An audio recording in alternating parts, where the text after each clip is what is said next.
G'day guys, it is Anthony, AOS coach here, bringing you the next faction focus. We are, I guess all three of us are part of the Loon Curse. I'm super excited about this one. I actually get to talk about an army that I've been playing now for the last 6 to 9 months. Super excited to talk Gloomspite Gitz with two of the best players in the world. The first one is the Loon King himself, Donal. Donal, say good day to the internet. Good day to the internet. Do you want me to provide an intro now? Yeah, man, talk. Who is Donal? So my name is Donal. I've been playing Gloomspite Gitz since the book came out, and before that, Grots for probably a year and a half. So I've been running primary Grot lists, self-declared Loon King, since nobody else took the title, and I was right on that on Twitter. I play mainly in London with the Angel Wargamer crew. So we've got the Angel Cast podcast that a couple of the guys run, and primarily stay in the UK and Northern Ireland tournament scene.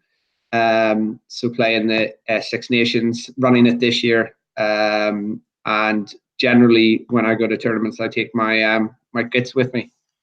Donal, and we appreciate the fact that it's 5:30 in the morning. So this guy is an absolute genius. And if he happens to get one thing wrong, don't slam him in the comments. The guy's up at 5:30. So absolute pleasure to have you. You're a very successful Grot Warboss.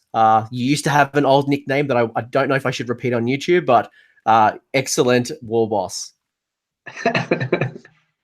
Sure. I don't know if YouTube will dislike me on that one, but I've also got here a bit of a scary, hairy canary. It is the Spider Fang man himself, Seth Cook. Say g'day, Seth. And you got to unmute. G'day, Seth. Yeah, unmute. There we go. G'day, Seth. Seth Cook here, coming live from the lower North Island of New Zealand. Self-proclaimed Goonboss. I don't know what else to say. I've been playing Gloomspite since the book came out, like everyone here. And Grot's back to sort of third quarter of last year. So we're coming up on about 10 months or so. I played them at the New Zealand Masters and then at CanCon, and then I'll play them at Notorious, which is coming up in a couple of weeks here in New Zealand, which will be the largest tournament that we've ever had, AOS-wise, in the country. So I am looking forward to seeing how I perform there with my spiders. So that's good to have you. And for anyone who's been following the channel, I have been playing Gloomspite now for the last at least 6 months. I kind of started with Moon Clan in June last year, then kind of transitioned. And I think what I'm really looking forward to the most on this particular episode is that Donal has been really mastering the Grot lists. Seth has been awesome with spiders, and I've been really drawn to the Troggoth and most importantly, the Squeak side. So this book is a massive book. It's one of those large variety combination books that I think no matter how you want to build this, it's going to be amazing. So very high level, very, very first question for anyone that wants to answer. Who is the Gloomspite Gitz? Like high level, who's this army? So the Gloomspite Gitz are 3 different factions from sort of AOS 1. You've got the Moon Clan Grots, the Spider Fang, and the Troggoth. The narrative behind it, or the fluff, depending on your word, were they, during the Age of Chaos, they essentially descended into the caves and then built up societies together. Well, the spiders and the Moon Clan did, and then the Troggoth were just there. That's the sort of background. From the point of view of playing, you effectively have those 3/4 different factions of Moon Clan Grots, Moon Clan Squigs, spiders, and Troggoth. You can build the armies independently or as a mixed arms list, with Gargants in there as well, because I know Peter in the chat's probably going to want to mention Gargants. So that's the high level. They've emerged with the emergence of the Bad Moon, and Skragrot, the Loon King, is trying to find follow the Bad Moon like the rest of the Gitz, because it spoke to him once. as per your note in the back. Yeah, the bad moon spoke to me once, and what I love about it is the bad moon means different things to different parts of the army, especially when you look at the grots versus the spiders, and what this moon kind of foretells to the force. Yeah, and even among the different grots, I think it can mean different things. So between the shamans and the normal grots, or the non-magic grots, they all interpret in different ways. Seth, anything you want to add from the under the caves from a spider point of view? Yeah, it's the spider fan guys who sort of see the bad moon as the spider god in the air, right? So you just want to sort of follow it around and do its biddings, whereas it's a bit more mystical for the grots and for Scragrot personally. So yeah, look, I think ultimately this is a awesome faction. It's something that is super interesting, and no matter which part that you want to go down to, whether it's grots, whether it's spiders, whether it's squigs, whether it's trolls, whether it's giants or gargants, there is literally something for everyone, and depending on which way you go will depend on where the lore really comes into play. And Gorkamorka and the Bad Moon, and they tie into the Flesh Eater Courts and there's the Necroquake of Nagash, and it's just an awesome story, and there's so much in this book. So you guys have kind of touched on how long you've been playing for. You've been around for the last, say, 6 to 9 months, whether it's in the old Spider Fang Moon Clan books or if it's within the new. What attracted you guys to the Gloomspite Gitz? So from my side, I've always loved the aesthetic of the grots. I love the idea of armies that don't actually want to fight or run away, that you've got randomness that can be controlled. So that was what always drove me to it. Part of it was also because they were the easiest infantry model to paint. They have very few colors on them. So when I started, it was very easy to get sort of 40 down, 60 down, and then eventually over 200, which as a hobbyist was a new challenge for me, or something I'd not really been successful at before. And even the lore and the backstory, it's always been somewhat neglected. So you're able to create your own sort of narrative behind that, which I think attracted to me rather than some of the sort of more established factions out there. Seth? Yeah, so for me, it dates all the way back to 2008 or so, when Warhammer Online came out, and I played a grot shaman named Nico McBrain. And then McBrain became my internet handle for ages. I still use it around some places, but and it sort of that was my introduction into this universe, into Warhammer in general. And I sort of fell in love with like the attitude and like the imagery of greenskins in general, and specifically grots, or goblins at the time, I guess is what they were called. But I went on a long hiatus of of no Warhammer in my life, like long, I guess, in my terms. I didn't get back into Fantasy Battle until 2015, and I picked up Gutbusters because I was a destruction guy. Like that's what I wanted to do, play destruction, and I still don't own a non-destruction army to this day. But I ran through Gutbusters, and then I dabbled in some Beastclaw Raiders, and then some other stuff, Bone Splitters. And then it really was Donal that sort of got me interested in playing grots at a high level, Moon Clan at a high level. I saw what he was doing over in the UK, and I said, well, if this dude's doing it there, like it's so anti-meta at the time. It was so anti-meta and so different to what everyone else did, that especially me being a destruction player, like it was pretty obvious, like if I want to do well, if I want to perform well in a competitive environment, then this is the route that I need to take, because the Everwinter is not going to save me when it comes to New Zealand Masters or Cunning Ruck can only take you so far, right? It's a one-trick pony. Everyone learns to kill the big boss, and then the army falls apart. So I guess it was really the rules that got me onto Grotz. Like, don't get me wrong, I love the narrative and I love lore, but I play the game because I'm competitive and I want to win. I want to perform well within my meta for what I do. Like, if I really wanted to win everything, I'd play a different army. But I like to challenge myself inside destruction, be the best destruction player I can be, because that's all I'll ever do. I'll never play another faction. So, yeah, that's it. The rules. Love it. Love it. Long way around it, but no, we got a good mix. And I think for me, it was like the complete opposite.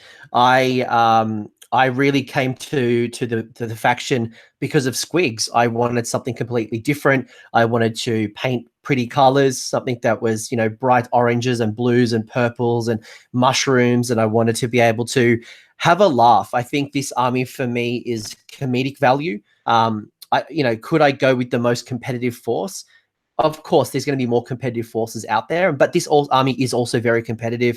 It just takes a little longer to kind of understand it because you've got to appreciate the randomness. So win, lose, or draw, I think this army is an army that you can have fun, you can have a laugh, but you can also pack a punch. So that's what I got really drawn on upon. And I think it kind of comes back to the lore of Warhammer Fantasy back when fanatics could actually kill your own units. You know, you'd release them and they would kind of come through the big block of ranks and it would kind of kill your own dudes as it got to the opponent's rules.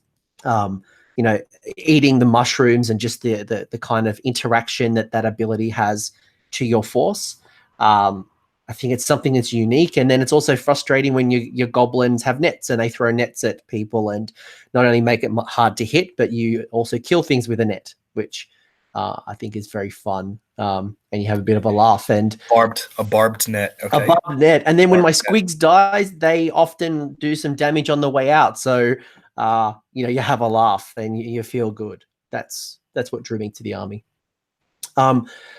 So for someone who's starting this force, or maybe even is just dabbling so far, what are the strengths of the Gloomspite Gitz? You know, what do you really have to leverage as a faction?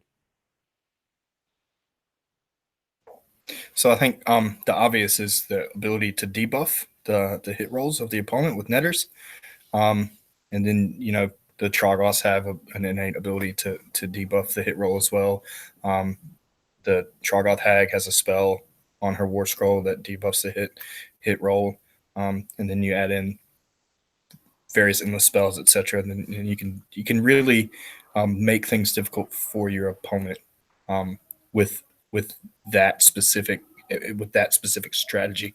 There's more, but I'll let you guys talk about the other stuff as well. So I think adding on from what Seth said, then you've got multiple ways to debuff, so you still even have other minuses to hit available in the army. Then you've got the bodies of the grots. So at the end of the day, Age of Sigmar is an objective game. Usually it's the most models near the objective.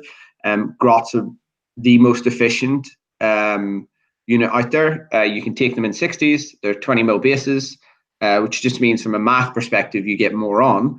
If you add the fact that there's debuff on top, and at the moment, we're still in a combat meta. I know people are talking a lot about the shooting, but ultimately, grots, when they go on an objective with debuffs, are incredibly hard to shift. So that's probably from my side as a grot focused player, their biggest strength. With the Gitz book out now, we have a variety of monsters. So you've got the Hag, you've got Mangler, Squig Boss. You can ally in, or you've got some Gargants. You can ally in some other monsters. At the end of the day, now we've got access to monsters. We've got access to bodies, debuffs, and that's what really is strong, especially in this heavy combat meta. It's a massive grind to get through. With the lower spells now, we've got good answers to some of the newer factions out there. So Fett, we've got answers to some of the older ones like Daughters. which again really helps. But for me, they're one of the most efficient armies out in the game, or most flexible to actually score objectives. They've got good magic as well, so mortal ranged wounds, and then you can ally in spear chuckers while they still exist, which gives you some ranged shooting support. The only thing they really lack is good shooting. Let's also, Donal, not forget that you can, at 2,000 points, ally in 20 arrow boys and a savage big boss. And you can basically like print command points. So, stack your big boss command ability as many times as you want on those arrow boys and explode those 6s all day. Yeah, no, I think you guys are 100% right. It's a very deep book. It has so many different ways of building. I think it's the type of army that you could run this faction for 2 years, and as long as there's so many other different lists that you can try out, and it's so wide, and there's so. And I look at the pitch battle profiles. There's so many units that I've yet to play with. I love the damage output from squigs, things like the Mangler squig, the Colossal squig. You've got such a large range of Forge World models available. I love Forge World. You've got the large super, I can't remember the name of it, but it's that crazy huge giant, which is like 1 million feet tall. Bone Grinder. The Bone Grinder giant or Gargant. You've got the Troggoth hag. You've got the Colossal squig. You've got the Squig Gobber. You've got a cool Loonboss on giant squig. There's just so much that Forge World offers. The Grot command set is pretty sweet as well. Yeah. But then you've also got trolls or Troggoths. It's just such a big book, which also kind of comes to its weakness. Yeah, that's what I was going to say. Yep. Go on, tell us about the weaknesses. It's the biggest strength of the army is that it's a huge toolbox. Like, you have so much at your disposal, and you can sort of play into several different strategies. But the biggest weakness is that, in my mind, that that toolbox is so big, it's very difficult to do all the things that you want to do in your mind when you're writing a list. It's very hard to fit things in. I was struggling. I was writing a list last night for Notorious, and I wrote it, and it looked okay. And I said, oh, well, if I take this out, I can fit that in. And then that led me down a rabbit hole where 4 or 5 lists later, I didn't have nothing, it was nowhere near what I started with. I'm always like 10 or 20 points over. Yeah. Like, I'm like, come on. Yeah. Can the tournament organizer just give me an extra couple of points? And I think always. That can be really, it can be really daunting on a newer player, because there's no obvious build for this army. Like, if you play in Daughters, you're going to play Hagnar if you want to win easily, right? If you play in Feck, you're going to go with Gristlegore. Is that what it's called, right? The big monsters. Like, there are very obvious builds in those books to be successful with. Now, are those the most successful? No, but you will be successful with them. Gloomspite is very far off that track. I don't think that there is one build in this book, and maybe it'll emerge, maybe one day, but I don't see one now. So if you just look at the big tournaments and people that are successful with this army, you rarely see a list that's a duplicate of another one that was successful. They're all different. So it's a blessing and a curse. Yeah. And I think you also mentioned another weakness of ours was not inherently having good shooting in our army, potentially looking at allies, or like shooting's not really our thing. Seth, Donal, anything else you'd add from a weakness point of view? I think from a weakness point of view, there's a general lack of mortal wound saves, and outside of the monster characters, so the Ragnaroks, the Mangler boss, and the Hag, the characters are very weak, or very easy to kill. Even Scragrot's 6 wounds. Yes, he's got a 4 plus after save, but there's no way to heal. There's no way to heal those small characters, and the army relies on inspiring presence. It relies on character buffs, spells. So that for me is the biggest weakness. The reason why I think we've seen some get success, albeit not as much as I'd like, is because shooting's been so absent from the meta. As soon as we start getting long-range shooting in, then our board control will drop massively, because we're going to have to start hiding all our characters behind the shrine, which gives the army a lot less flexibility in terms of mobility. Don't forget the spore splatters, Donal. You can bring spore splatters. Yeah, but there are 5 guys that are easy to kill. Like Yeah, at 120 that's points, it's a round of shooting, or Yeah, that's true. It's not it's not an instant fix, but plug the gap a little bit.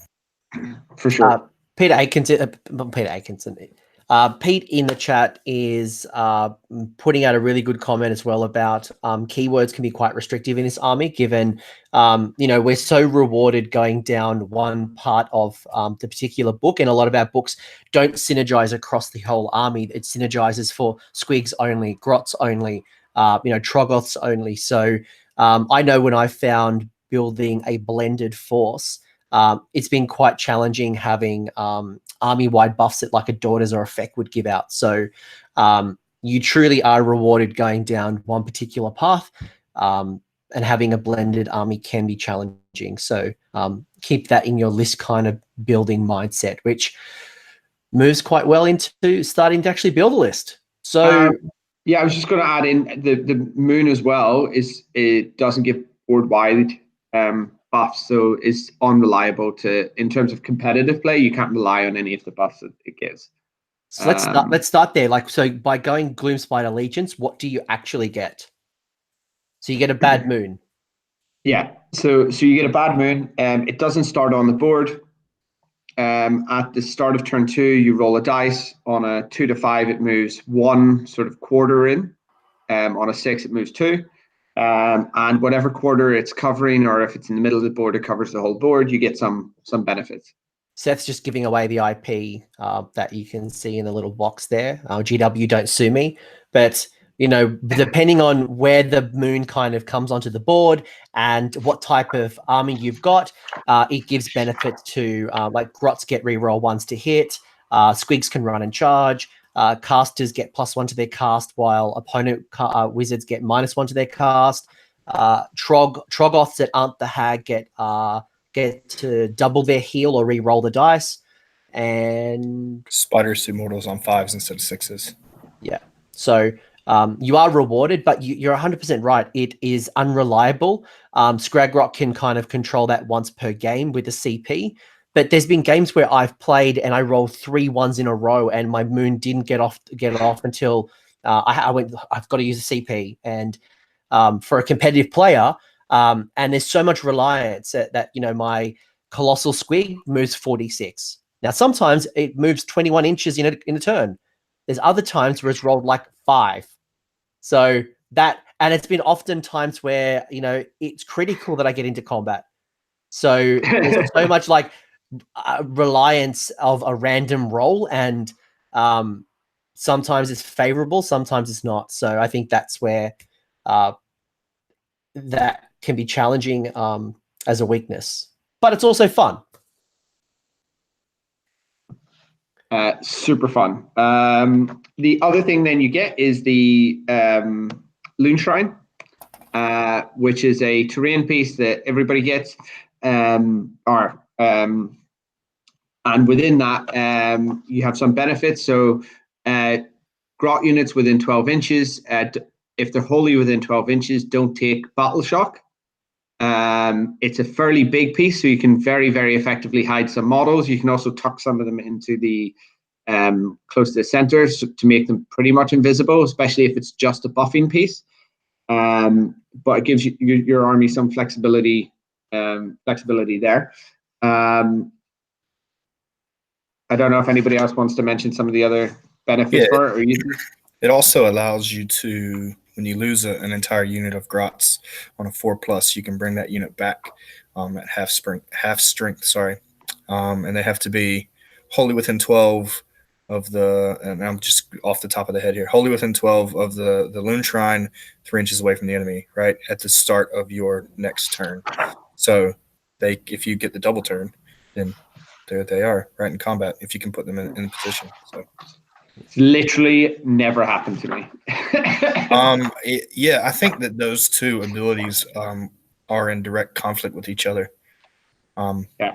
The battle shock immunity and the bring back a full dead unit, because often when you put your grots next to the shrine to be immune to battle shock, they live the entire game, and they don't go anywhere. You have 2 or 3 at the end, and you're like, oh, I wish I had battle shock so I could run away, and I can get 10 back or 20 back or whatever. Yeah, and the rules are wholly within 12 as well, so it kind of makes it difficult with like a unit of 40 or a unit of 60 to stay wholly within 12. So, I mean, we'll talk strategies, and like if there's a way, I think definitely using that MSU holding the objective kind of plays well, but something I think to keep. another thing that we should address is the restrictions on the location that you can place the shrine. It's quite restrictive compared to other armies' terrain pieces. So it has to be wholly within your territory, 12 inches away, at least 12 inches away from your opponent's territory. And it can't be within 1 inch of another piece of terrain or an objective. So it's quite restrictive on where it can go. And I often find myself just planting it right in the dead center towards the back of the board of my deployment zone, because that's pretty much the only place that it can sit. So I tend to use it as between objectives, and use it as a line of sight blocking for my characters turn 1, so that they can move out and still do something effectively. And then the other side is if you can place it between 2 objectives, like you're basically going to control those 2 objectives for the rest of the game, which is incredibly strong for us, because going back to the issue I said with the weakness, if the characters die but you've got 2 objectives where your grots are immune to battle shock, like they're again really hard to shift.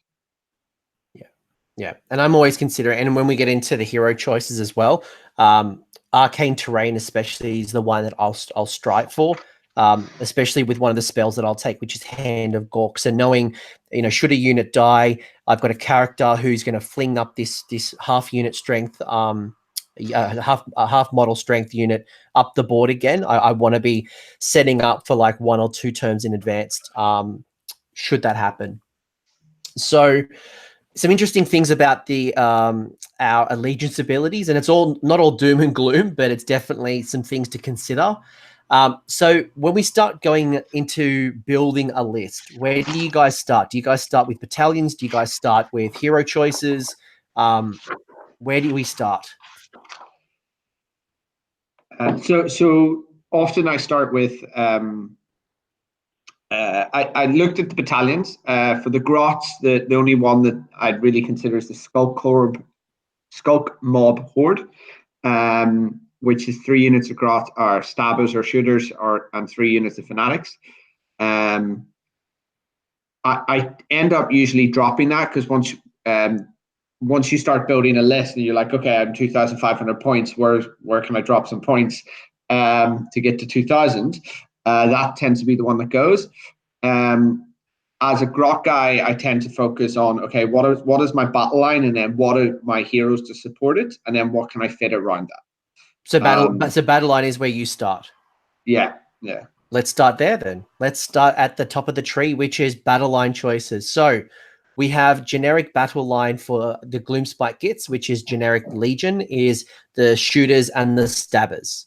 Then depending on the hero choices, we kind of start to unlock some others. So let's talk about the generic grot. How do we start there? So I'll take that for sure. So the generic grot, the stabbers, operate. You can either have them 20, 40, or 60. They're 130 points or 360 if you go for 60. They can be equipped with stabbers or spears, and take nets or have nets in them as well. So 3 per 20. So for me, they're the most they're a super points efficient unit.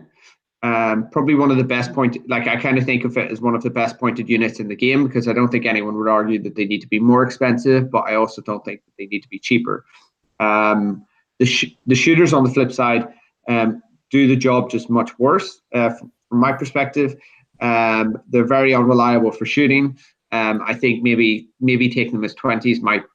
I know some people do that, but for me, the army's quite slow with all the debuffs, so I don't want to add in a shooting phase that does nothing.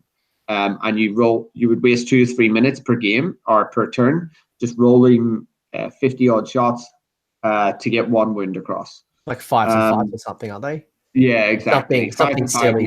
They buff their hit rolls. The larger they are, so you can get them to 3s and 5s. I think I'm in the other camp when it comes to shooters. Like, initially, I was totally 100% on Donal's side, like trash, right? Straight trash. But hot take, I think that they're pretty good because they still can get all the combat buffs that you stabbers can get, but they can shoot, so they can do a little more poke damage. They can carry fanatics. Like, I think that there's more utility in them than people give them credit for. I think that they're, 4 weeks ago, I'd have said probably a D+ unit. In reality, I think now they're probably B+ unit, whereas stabbers would be, I don't know, A+. Like, they're not terrible. They're worth taking, I think, if you want to go that route. Okay, that's fair. I'm not a big fan of the shooters. Just personally, I think I'm kind of in the Donal's camp where the 5s and the 5s. I think you get the benefits to the wound roll, not the hit roll. If it's consistent with the stabbers. No, so you still get the combat buff, the combat benefit to wound roll, but above 15 models, you're +1 to hit.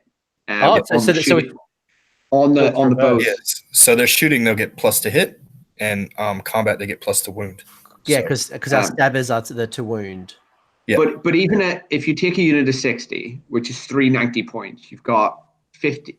You end up doing 25 hits, of which like eight or 9 go through. But you've just wasted time rolling 50 dice. I wouldn't take 60. Yeah.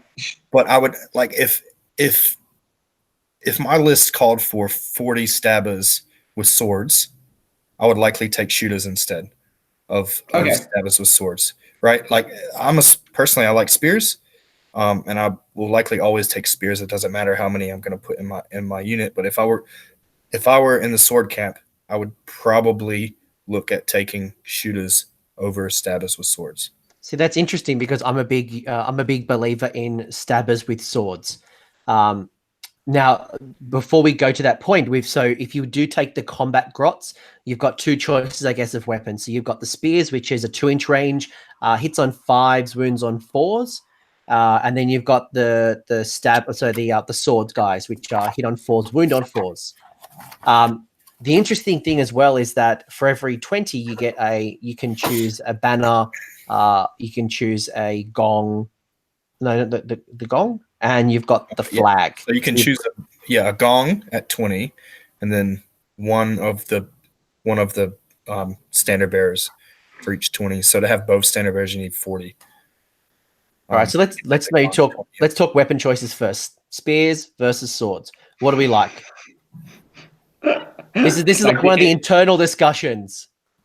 Yeah, and in the Gloomspite WhatsApp chat, this has literally been going on for about 18 months or 12 months. I think it largely depends on how you're running it. I think a unit of 20, 100%, everyone would agree stabbers are better, just because you're more likely to get everyone in anyway, and 4 to hit is better. Swords are better. So that's the stabbers, because they're 4s and 4s, which is better than 5s and 4s. And 1 inch, I got a 1-inch range on that, so 1-inch range. And the spears are 2-inch range, but 5s and 4s. So the spears fight in 3 ranks. The stabbers fight in 2. So you tend to get more spears in. I've crunched the numbers a lot, and because you take into account netters, which should be in combat, they end up coming out fairly even. And it just depends on whether or not there's debuffs, or if you can fit more stabbers in than you make in your assumptions. Working that's sort of the point when they were writing the rules, wasn't it? To make them pretty even. Yeah, which is great. So I think when it comes down to skill of players for placement. Like if you if you've got a unit of 40 and you can get all 40 in to fight in 2 ranks, then stabbers are just numerically better. If you're which can be achieved with Hand of Gork and like different plays. If you're just running or moving 40, you're probably not going to get everyone in which case the spears can actually be better. And 60s apply in the same way. Yeah, well, I think 60, it's almost no-brainer that you're going to choose spears. Because it's just impossible to get them all in, almost. Like, very rarely will you get all 60 dudes in if you have swords. So I guess the unit size is important to consider. Yeah. One consideration that I always take with the swords over the spears is, and we'll get to this when the heroes start to buff and synergize, which is going to be the Loonboss that lets us deal out a mortal wound on a 6+ to wound. So by taking more swords, which is what I traditionally like to do, by taking more swords, I guess I'm generating more of an opportunity to get that to wound roll, because there's not a lot of ways to get that to hit roll down for the spears. So we're going down, we need more bodies in combat to go for that 5, to then go for that 6, where I'm going for the 4s to the 6. That's my rationale. But that's obviously a synergized play. So, but then you probably, you got to consider how many bodies can I get into the combat and wrapping around and ranks and flanks and all that good stuff. So I don't think we have an answer yet, do we? We're still debating. I don't think you're going to get one. Your mileage may vary, right? Like, it all depends on your play style and your common opponents and etc. Like, we could go around this merry-go-round for ages and won't settle it. Yeah, I think I built, by the way, just everything as spears, and if I did it again, I'd build everything as swords. The flip side as well is once everything dies, then once you lose like 20, 30 models, then the stabbers come into play over the spears. Plus, as a grindy list, they tend to grind out, right? So you end up having them stick around for a long time.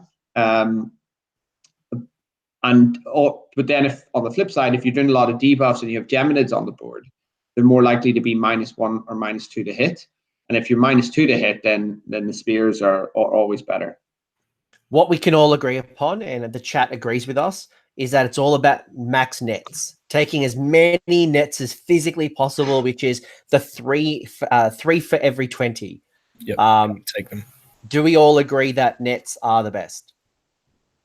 You may as well not even bring them if you don't. The one thing to add to that is to make your boss have a net, the unit champion. So a lot of people don't do that, and it's insanity as far as insanity can go with stabbers. All right, so let's pause for a second. People are like, "What? I can do this? What the hell?" Donal, talk us through this crack idea that you've just had, which is boss as a netter. Yeah, so you're the leader of the unit's the Moon Clan boss. He gets +1 to hit. So better to have +1 to hit on 3 attacks than 1 attack, regardless of whether or not it's a spear or sword.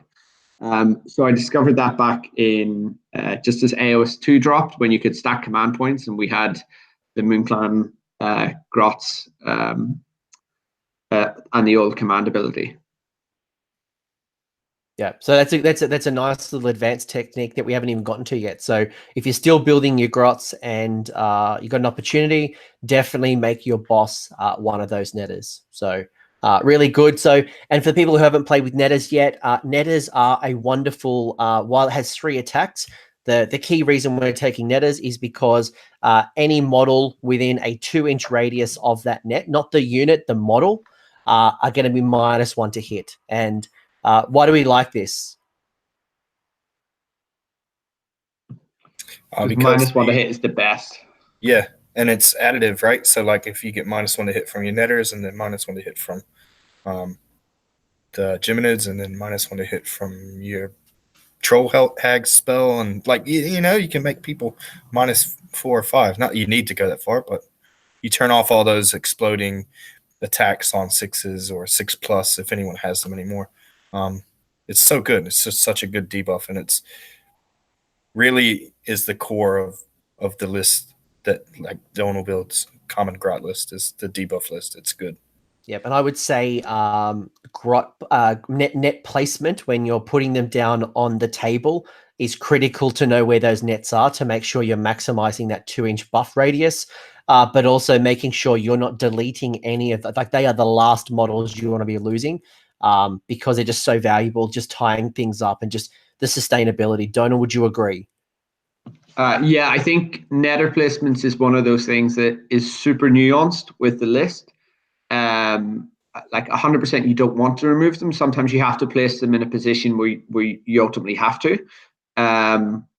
But they're the things that win you games or lose you games. If you've misplaced them, either because you've forgotten or when you were moving, you mismoved them, they ultimately lose you whatever you're going to do. So that initial deployment or redeploy with hand is, I'd argue, the most important thing you're going to do with that unit.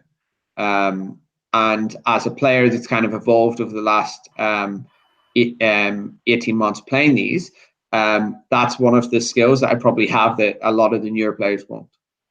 So while we're talking grots and we're talking nets, what are some considerations when you're deploying them on the table, like the nets?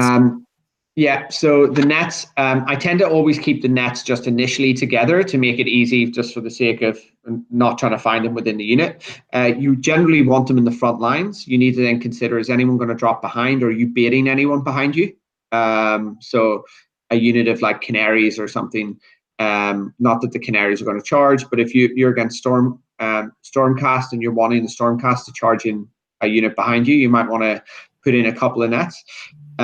Also, if you're stringing out, which is one of my favorite techniques, especially with hand, you want to start thinking about, okay, if I don't get this charge off the 9 inches, like where is my opponent going to come in and where can you force them? Because if you give your opponent, if you've strung out and you've given your opponent like 5 inches or 10 inches with no nets, then you've essentially lost the whole value of nets and why stabbers are incredibly useful.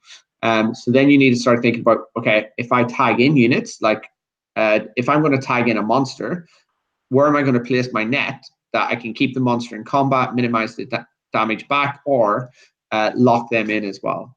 So you generally want to think about the fact that they've got a 2-inch reach. Any army that they're going to fight against is generally going to be 1 inch at least. So you can put them about 5 inches apart. So, or 3 to 4 models if you're stringing them out. And if they're together in bubbles, I tend to put them on at least 1 or 2 per movement tray. So if I'm bubbling up, I put like 1 net, 1 non-net, 1 net, 1 non-net. And if I'm stringing out, I tend to have 3 to 4 wide.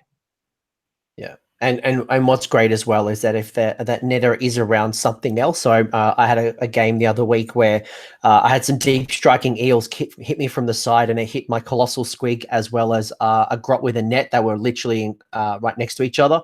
And that net really buffed the colossal squig. So there was a -2 to hit kind of bubble attacking the colossal, which was invaluable. And that kind of happens with the Fellwater Trolls. It happens with, so many of those models that already have a -1. You just get this additional -1. So nice little combination there.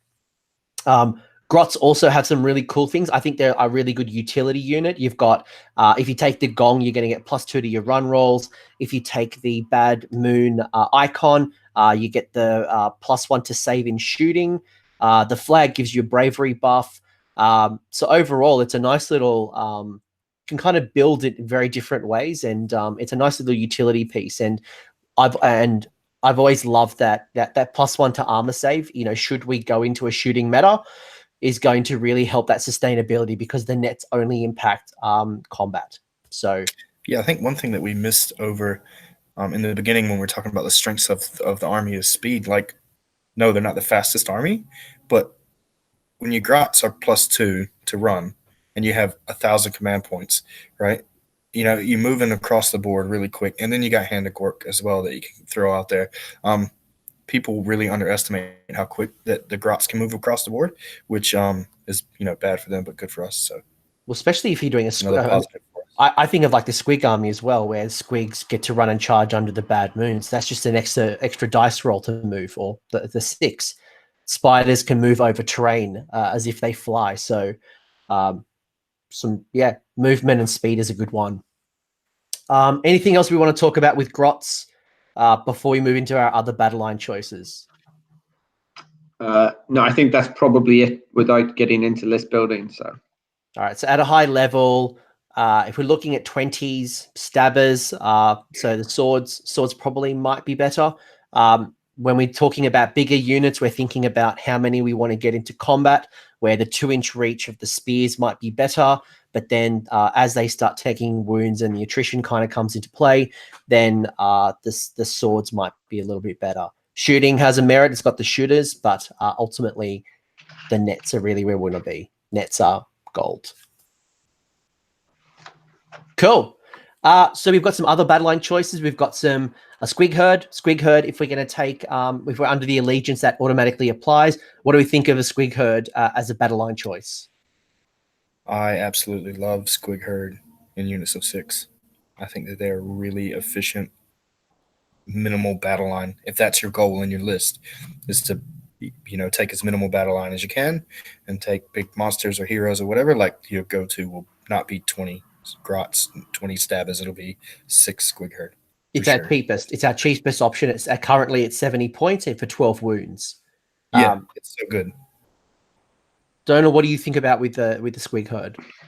Yeah, so I think as we said, right, like when you actually start building lists, it's quite hard to find the points, and quite often you see people dropping a unit of 20 grots for 70 squigs, and you've suddenly picked up 60 points. So yeah, I think they're really strong as a candidate. They're as a unit of, I've never ran them as a unit of 20, or I haven't since my very first tournament with grots, and that was back when they were just squigs. They can put out some damage, which I quite like, but they tend to be slower, so more as a backfield unit. And one of the benefits they have is the doing mortal wounds when they flee, which kind of is counter to the Loon Shrine buff, which means that they don't take battle shock. But yeah, I like them. I tend to see them as cheap battle line units rather than effective mainstay units. Yeah, just cannon fodder. Yep, they're definitely good cannon fodder. I really like taking them to run them up as like a little detonation crew and just run them into combat, do some damage, and then go for those mortal wounds. I've tried to hold objectives with them, and they suck. Their armor savers are 6. Their bravery is 3. While they have 2 wounds, they flee really easily. So be prepared to spend command points. But ultimately, I've had too many flanks collapsed by taking a squig herd, or I have to have another unit supporting that squig because it's just not strong enough to hold an objective. That's my opinion. But they are cheap battle line. They serve a purpose. Holding an objective is not one of those. Capturing, though, especially like a fast one up on the flanks, good value. We've got some others. We've got squig hoppers. Don't have you played around with squig hoppers yet? I haven't, mainly because anytime I look at squig hoppers, I think squigs are cheaper and boing grots are better. So I haven't actually played with the hoppers before. So Boingron is not a battle line, correct? Correct. Yeah. How cool would it be if they were? Then you would definitely never see hoppers. Well, we would see the loon curse box sales just go through the roof. Yeah, for sure. I like the hoppers because they have a 3D 6-inch move. So I see the squig herd and the hoppers very similar kind of roles.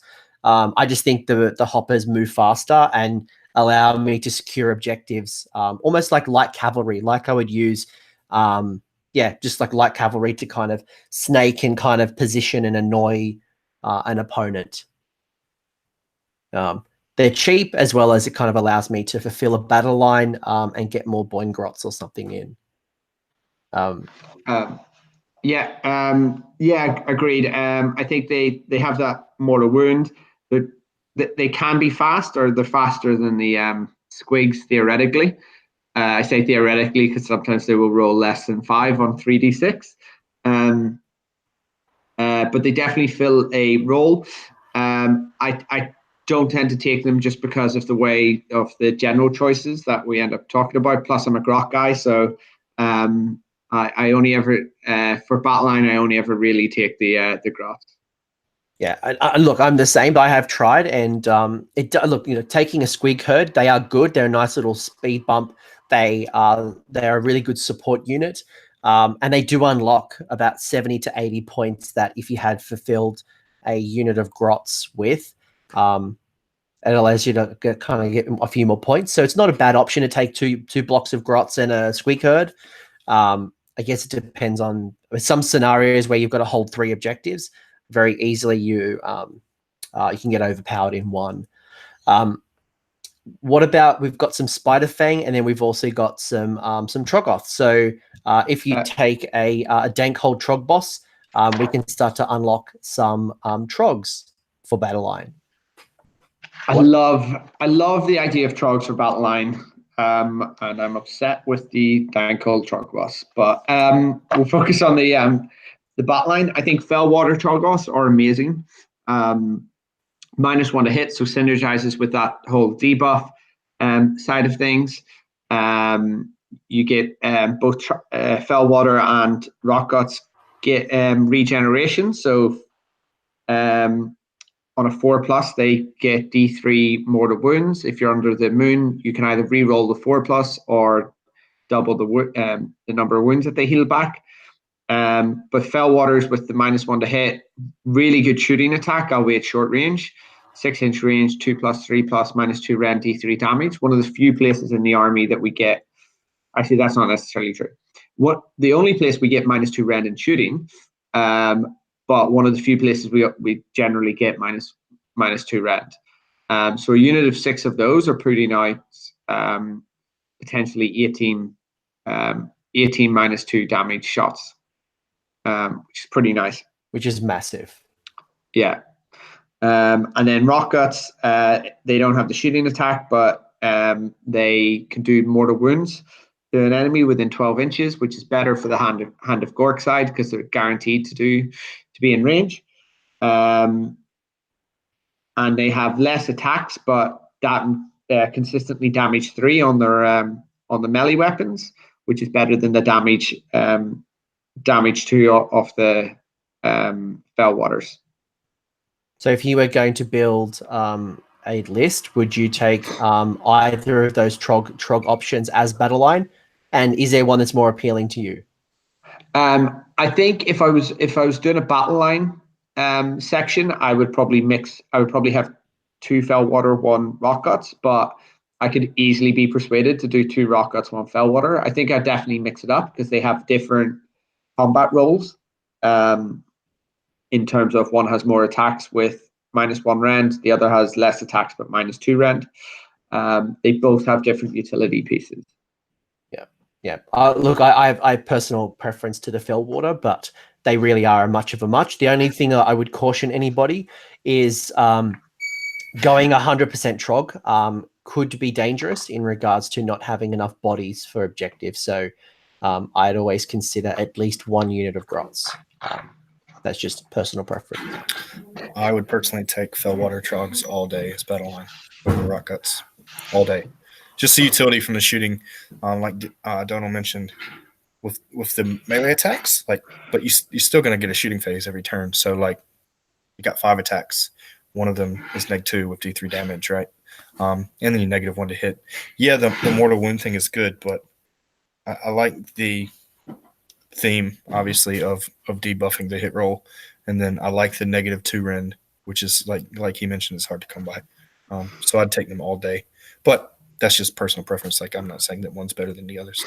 Well, what we do know, what you think, is that spiders are better than Trog. So let's talk about that as Battleline. Can we do spiders as Battleline? You can take Spider Riders as Battleline if you have a Scuttle Boss as a gigantic spider as your general. Okay, so straight away, if we start using our hero choices, we start to unlock battle lines. So we've kind of started talking about that with the Dankhold.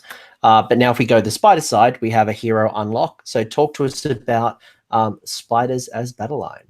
Cool. So spiders are basic like cavalry. There's really nothing amazing about them. They have 2 wounds each. They move 10 inches. They have a 5+ save, bravery 4, which at first glance is pretty bad, but their scroll makes them a little better than that. They do have a 16-inch range shooting attack. Each spider gets 2 attacks, hits on 5s, wounds on 5s, no rend for 1 damage. It doesn't seem that good. But in my experience, actually playing against someone with a very large unit of spiders, the plink damage that it can do, especially with the 10-inch move and then the 16-inch range, like that's pretty big. The plink damage that it can do can add up over the course of a game. When you think of, I don't know, if you can take them in units of 30, so you get 60 shots every turn, 5s and 5s, like you're going to produce some wounds. As far as their melee weapons go, they have a 2-inch range spear attack, hits on 5, wounds on 4 for 1 damage.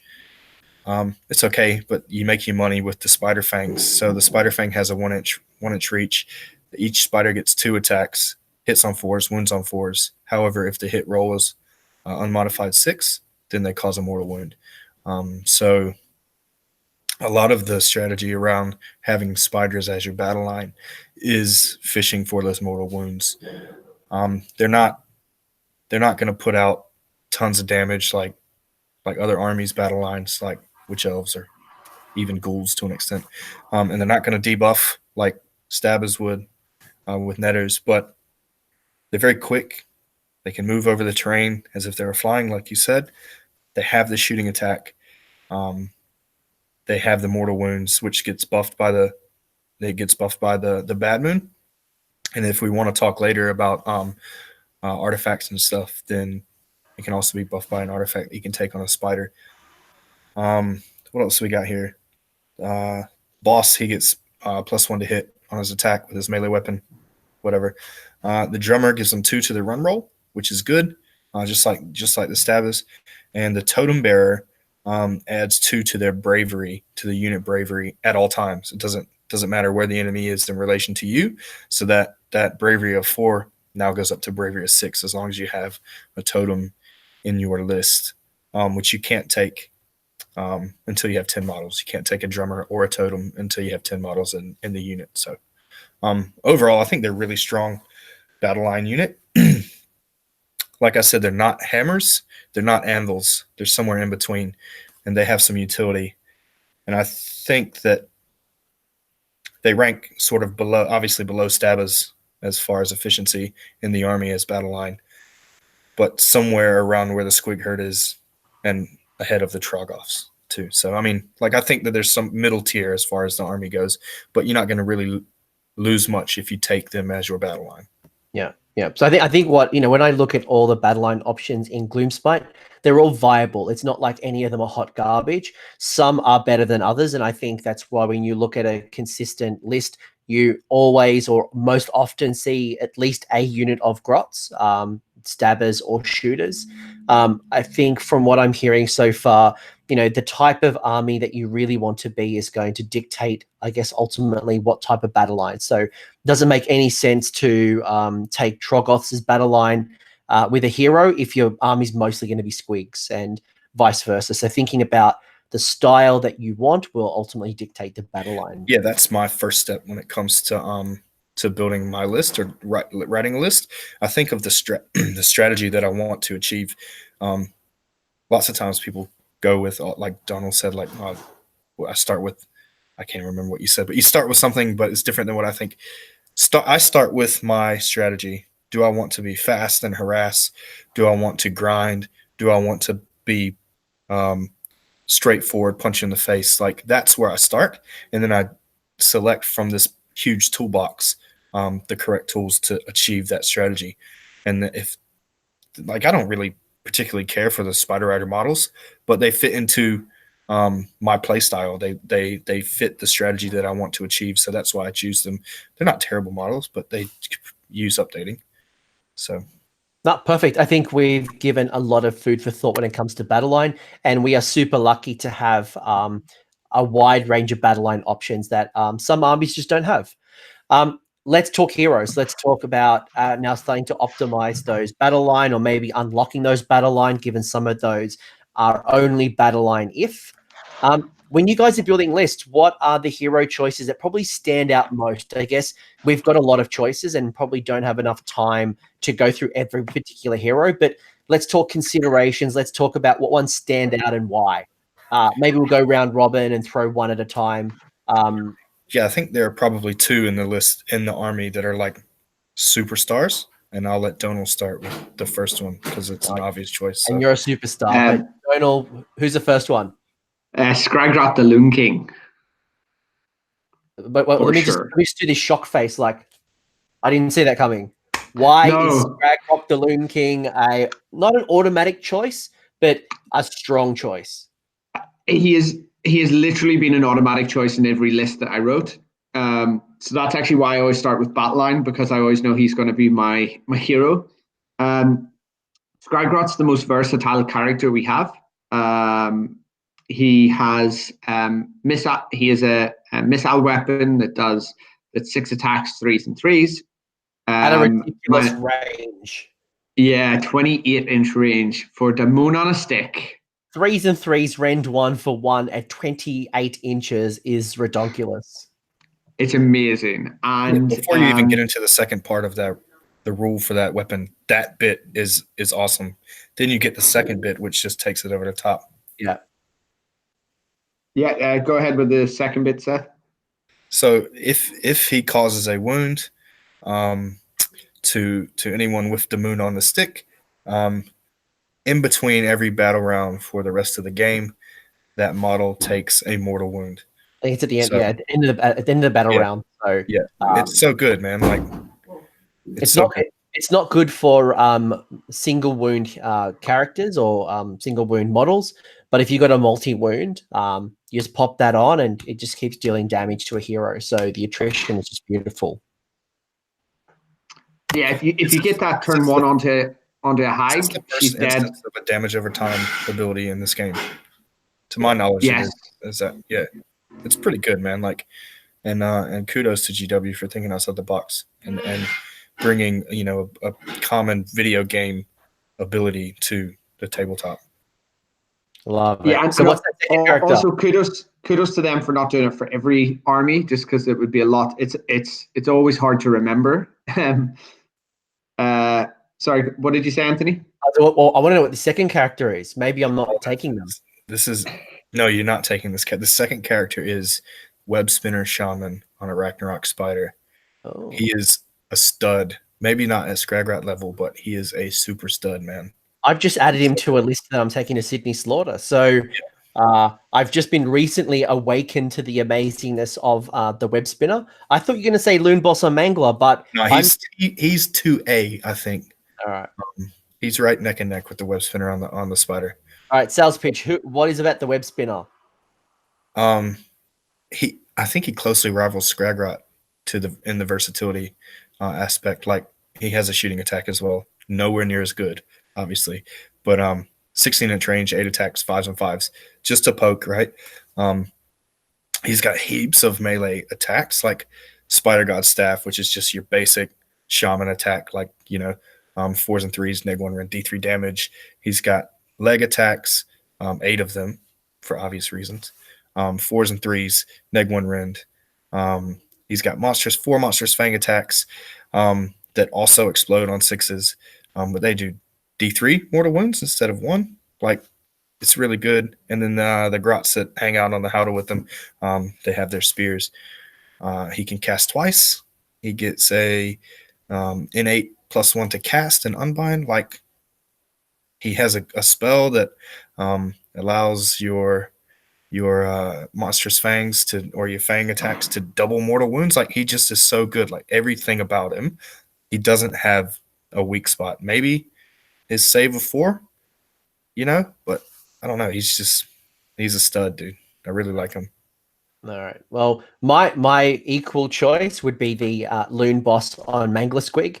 And it's an interesting thing because I remember seeing him debut on Warhammer television, and they were talking about a command trait called Fight Another Day, where he basically fights and then jumps out of combat. And I'm like, oh my God, this is amazing. I can't wait to run it. I haven't run it yet because he has to be the general, and Scragrock to me has to be the general number one. He generates additional command points. He gets to control the moon.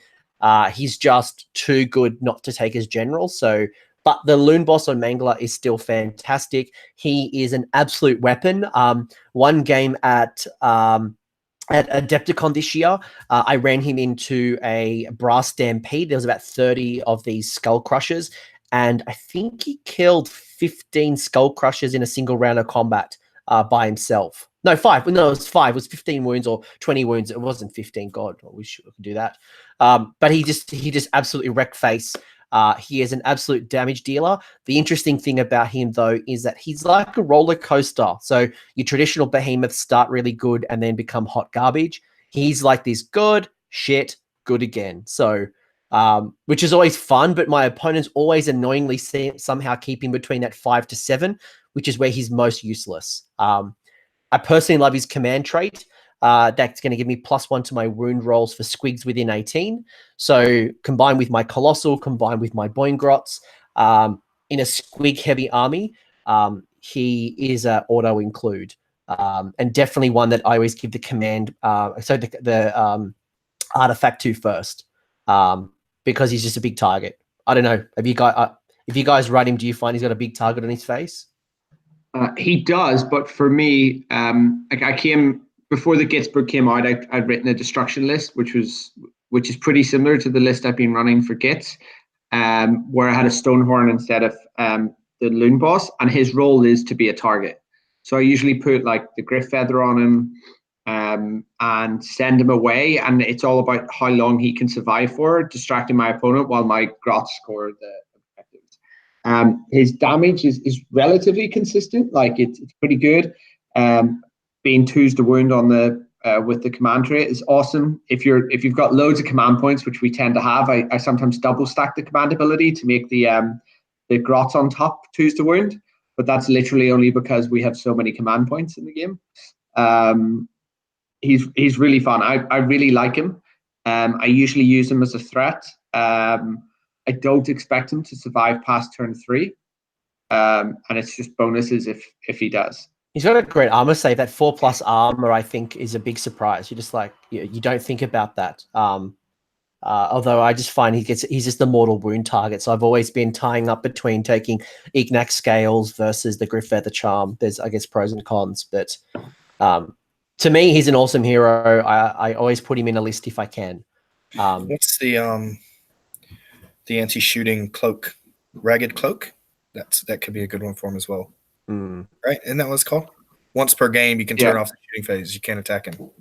So, and that's where he usually takes on his way in. He gets shot up. So, yes, I can definitely see in sort of this FEC meta, the Ignax Scales could actually really come in as well. I probably will take that next time I run him. What other heroes? Donal, what's the next hero that you're thinking about and why? Chogoth Hag. I've ran her now for 18 months, 12 months. She synergizes with my list. She's back up to her 16 wounds after temporarily being 14 wounds because of what I can only assume was a typo from GW. Her spell is -1 to hit and -1 save. That -1 save is brutal when you start having Grots because it effectively gives the Grots -1 rend. Yeah, it's free rend. It's awesome. Yeah, and then she shoots as well. She's got a shooting attack. Super inconsistent in combat. Like I always put her in expecting her to do 0, but expecting her to survive because she heals D6 wounds per turn. She's the most healy character in the game. Though she doesn't get the allegiance ability under the bad moon, so that's an FAQ.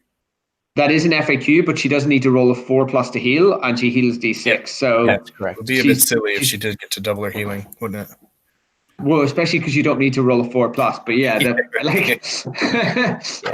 she's just awesome, and I wouldn't want to have to roll a 4+ for her.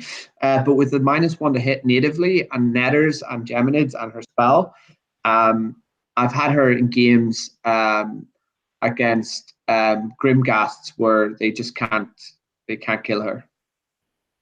Yeah, so she's great. She's probably our most survivable character. This is a Forge World model, by the way. So if you're looking through your book and you're like, where is this Troggoth hag? She's a Forge World model. She is Gloomspite, so you can use her. She's not an ally. She can get an artifact. She's awesome. She's 380 points, I think it is. So yeah, she is quite an investment. She's not your Mangler Squeak damage dealer. She can soak it. She can cast spells. Awesome for holding objectives. She'd but be the most costly hero in the book, right? She's right. Our most expensive, and 400 points essentially out of a 2,000 point list is a big investment. Yeah, and I think this is why I don't run the web spinner on a Ragnarok, because she's always an auto include in my list. Like it just fits in with the debuff list that I always want to play, and with her and Scragrot, you're already talking about 600 points in characters. Yeah, I think that if to get the value out of the spinner on the Ragnarok, you have to take spiders in your list, like doubling the mortal wounds and then giving them some artifacts that can synergize with spiders as well. Like I think if you take him and you don't have any other spiders in your list, then you're wasting points, right? Whereas the princess doesn't rely on synergy elsewhere in the army. She can sort of do whatever she wants and do her thing with whoever. So yeah, great. Any other heroes that stand out, or maybe should we go through like a rapid round and just give us a quick high level of what we think about, let's say, the Fungoid Cave Shaman? He's all-star. Good dude. I love the Fungoid. Command point. His spell's tragic, but it's mainly about the command point, relatively survivable. For a forward model, and definitely the go-to choice when it comes to support shamans. Yeah, he's a great little wizard. The additional ward save or additional save is beautiful, especially for me. I kind of try to keep Scragrok out of combat. This is the type of character that you can put into combat or get close to combat, and definitely got more survivability. Loonboss. What do we think about the Loonboss on foot? I like it. The command ability is definitely not as strong as it used to be. I tend to end up cutting it out of my list, even though I run a heavy grot build, because I'm more debuff than in combat. But if you're wanting to bring in snufflers, spore splatters, ways to buff the grots, the Loonboss doing the mortal wounds on 6s to wound is a really solid choice. Yeah.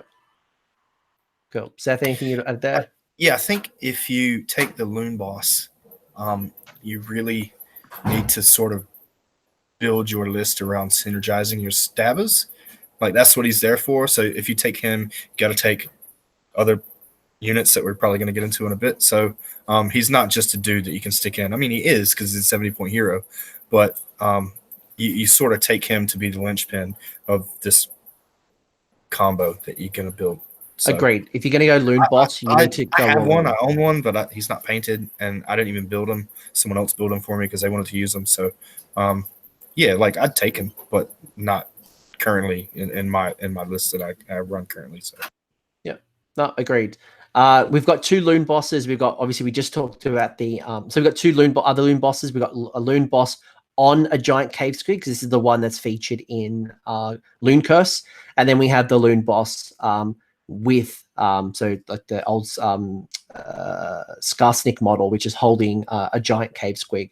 What do we think about that? They're kind of similar kind of characters, kind of similar profiles. Yeah, so just to say, the one with has the same command ability as the one on foot. So I tend to view them as both together, which is quite nice. He's fine. Like the Moon Prodder is 14-inch range, kind of similar to Scragrot's one. largely wouldn't take him, because I think when you're trying to save points, the one on foot does the job that you're actually after, which is the command ability. But the one with Squig has an extra 2 wounds. I think it's a 6 wound. Yeah, 6. Yeah, 4 up save. I think if you take the dude on the Squig, like he's prime candidate for Sword of Judgment. So like you put the Sword of Judgment on him, and then once per game you can re-roll his hit rolls. So like you fish for those 6s, right? Like I think that's a good combo, but I don't really play Squigs too much, so he's not really cross my desk as something I take. I've taken the Loonboss on Giant Squig a few times, and while he's okay, because his command ability allows you to give some extra movement to Squigs, we do have access to that type of thing in the spell lore as well. So if you're looking for some consistencies and you've got command points, it's definitely one you may consider. But for me personally, I'm always using the command point at bare minimum with my Mangler Squig Loonboss. That's always a first choice. Yeah, I would definitely, if on a Squig heavy list, I think that Loonboss on Giant Cave Squig is super essential. I think it would be an error to go without it. Yeah, especially with Boingrots, which are only 2d6 move. You want them in combat as soon as you can. So that additional +3 to the move.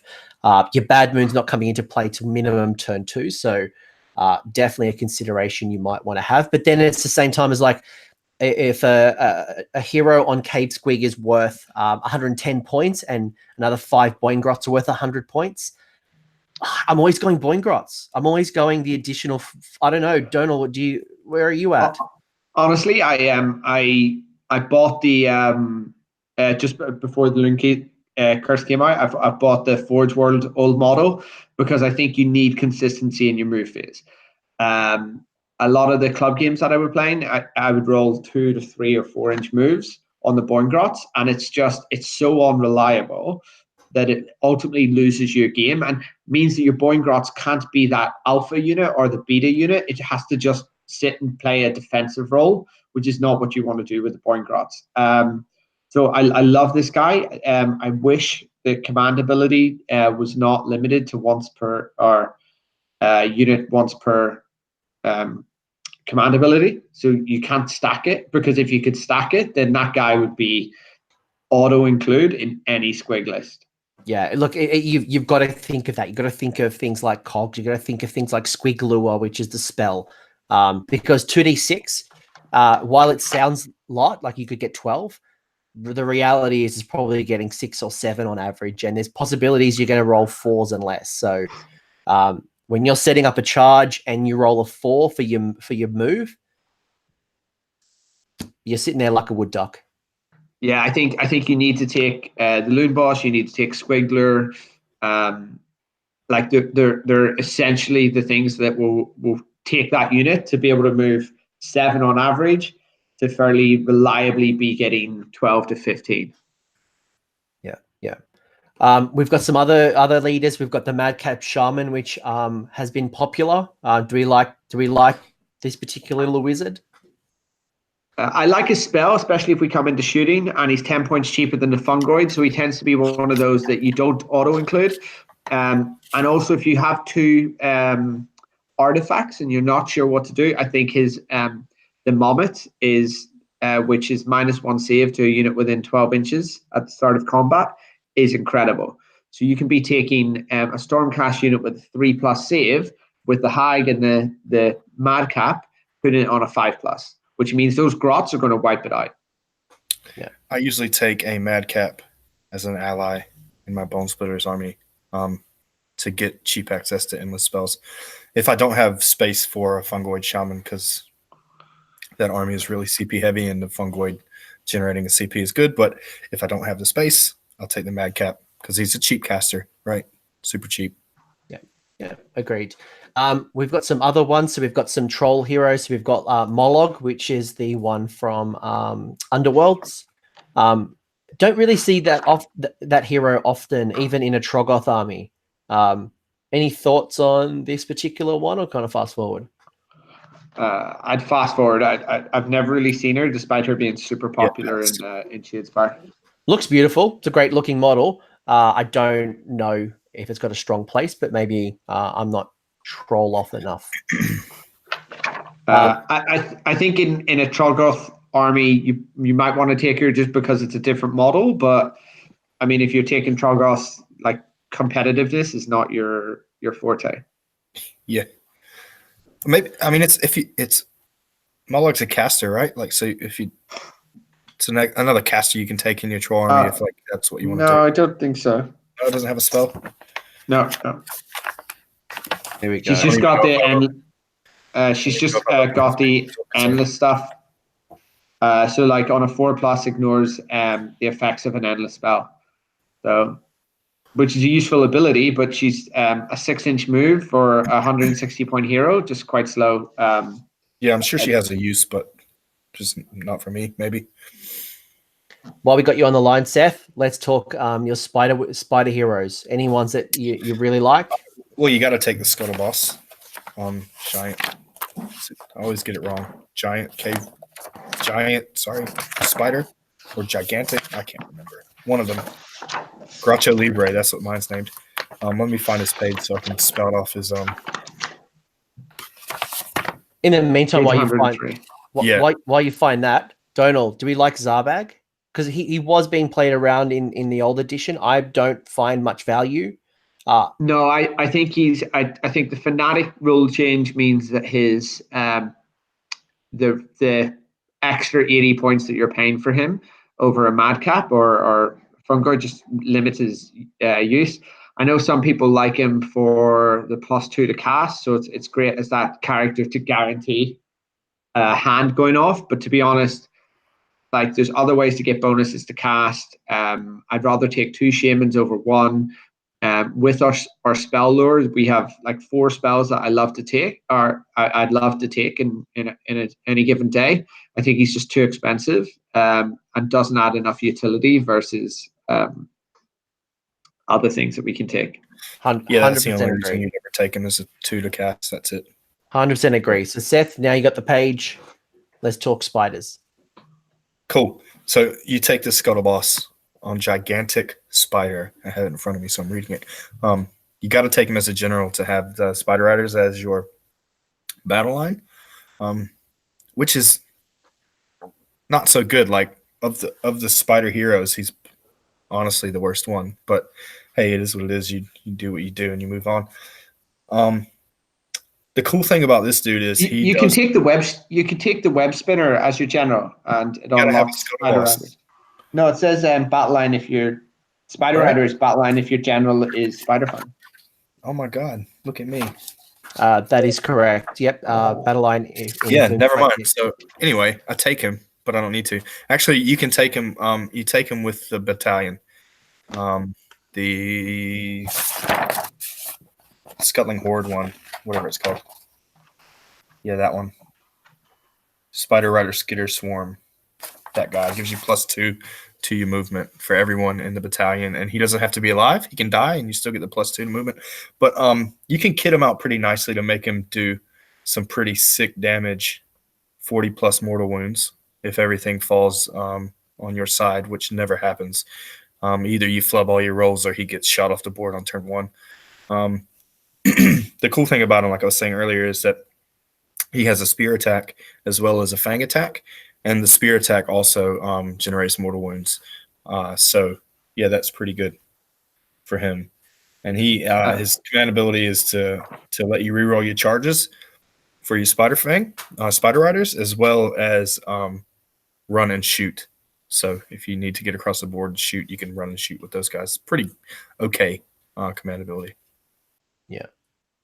Mate, we've got a lot of heroes. We have a lot of choices. And I think when I look through this book, there's not a lot of bad choices. There's some things that I question if you would take them or in what position you'd put them in regards to pecking order. But it sounds like we definitely have, a top 3, depending on Scragrok the Loon King, Loonboss on Mangler, and whatever Seth said, some scary spider that needs to be sprayed with bug spray. So what was the one that we shouldn't bug spray? The web spinner shaman on Australian spider. Beautiful, nice big red back. they're the three that would definitely be in your list, depending on what type of hag. You got to throw the hag in there too. So you got 4 really. The hag is great. But that's cool because they cover all the. You got a grot in there. You got a squig in there. You got a troggoth in there. You got a spider in there. So. But think about the type of army you're trying to build. So we could go through more heroes, but I think we'll just stick with that for now. Again, think about the type of army. Think about the heroes in the battle line and how they start to synergize. Definitely, you start to look at some of the keywords. You start looking at some of the abilities, and when you start mashing these two together, it starts becoming really clear on what type of army you should build. Let's talk other units that sit outside of battle line and our behemoths. What stands out for you guys? Donal, over to you. What comes out outside of your battle line choice? Loon Smasher Fanatics. Why?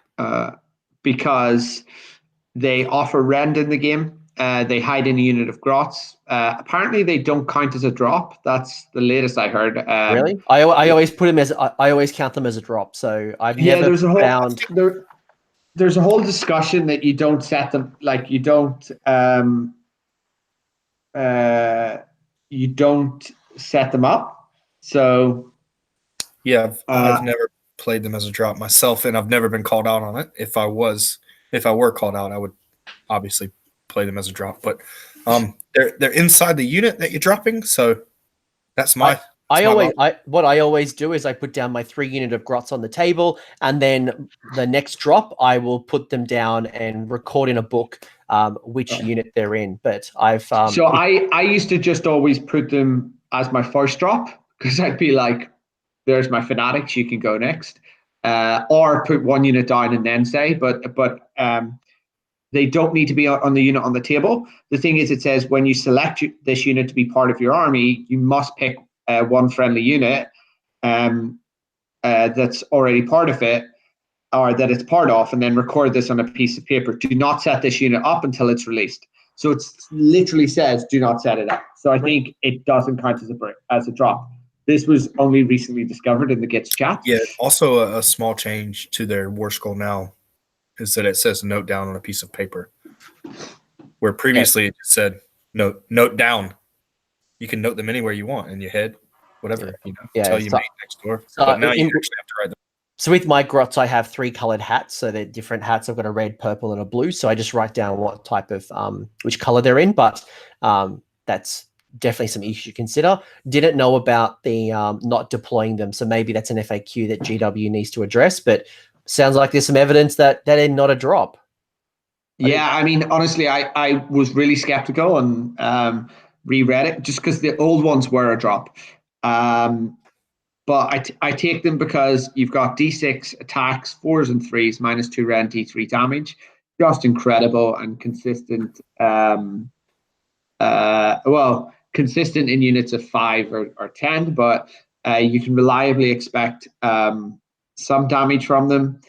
When you hand of Gork a unit of grots, then you pop them out 3 inches, within 3 inches. Suddenly it's only a 6 inches on the charge to get pretty much that alpha unit anywhere that you need. And that's such a rare thing that very few other armies can do, where you're just 6 inches away. Yes, other armies have bugs and stuff like that, but for me, it's just 4 inches away. Yeah, exactly. And they also fight at the start of the combat phase, which was super exciting and new when they came out, but no longer unique. But again, that's one way that you can beat Feck. It's a very strong way to fight against daughters.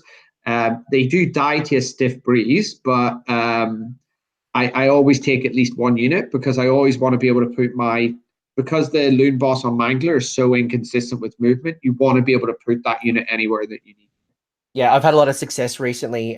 So played at a couple of events. I annihilated one of my friends, Liam's Grizzle Gore. Destroyed his Ghoul King on Terrorgeist in seconds with a unit of Fanatics. I hope you destroyed it on turn 1 and he didn't get to fight you back. No, he attacked my unit of 60 grots. He destroyed like 50 of them. I CP'd them, and then in my turn I came out and just annihilated him with Fanatics.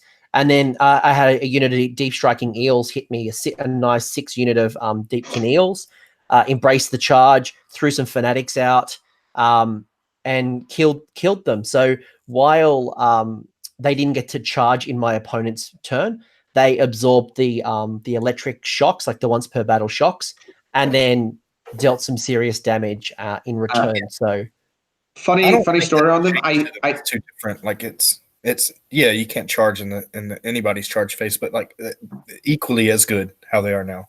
Yeah, Donal, you gonna say sorry? Yeah, so I played a tournament where they killed a Gristlegore general at the before he attacked, and the next game I played a Gristlegore general who only had 3 wounds left, and they didn't do a wound. So they do sometimes get a bit swingy. But for me, there at least 1 unit is always an auto include. I would never usually take more than that because I think they're a bit too expensive for multiples. Yeah, what do you take 5 or 10?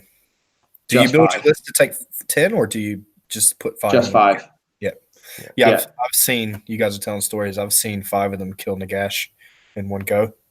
At my house, it was my army that I wasn't playing. Sean Tubman was playing them, and he just one shot at him. Get out of here. I think the fanatics, as much damage they do on the table, they do as much psychological damage as well. It messes with people like, oh, where's he put the fanatics? I don't want to charge a unit in case they pop out. For armies that deep strike or alpha strike or teleport, it's a beautiful counter. It's really nice to put up a screen against somebody that they can absorb the hit. Yep. So I find psychologically they play a really important role as much as what they do on the table. Yeah, my current list, I have 1 unit of Grots and 1 unit of Stabbers. So the psychological play there is where they are. Come at them. Yeah, see, well, I've got 3 units of Grots. I've got 3 units, and it's like, well, which one are they in? And they charge one. They charge like the biggest unit, thinking it's in the biggest unit, and they're not.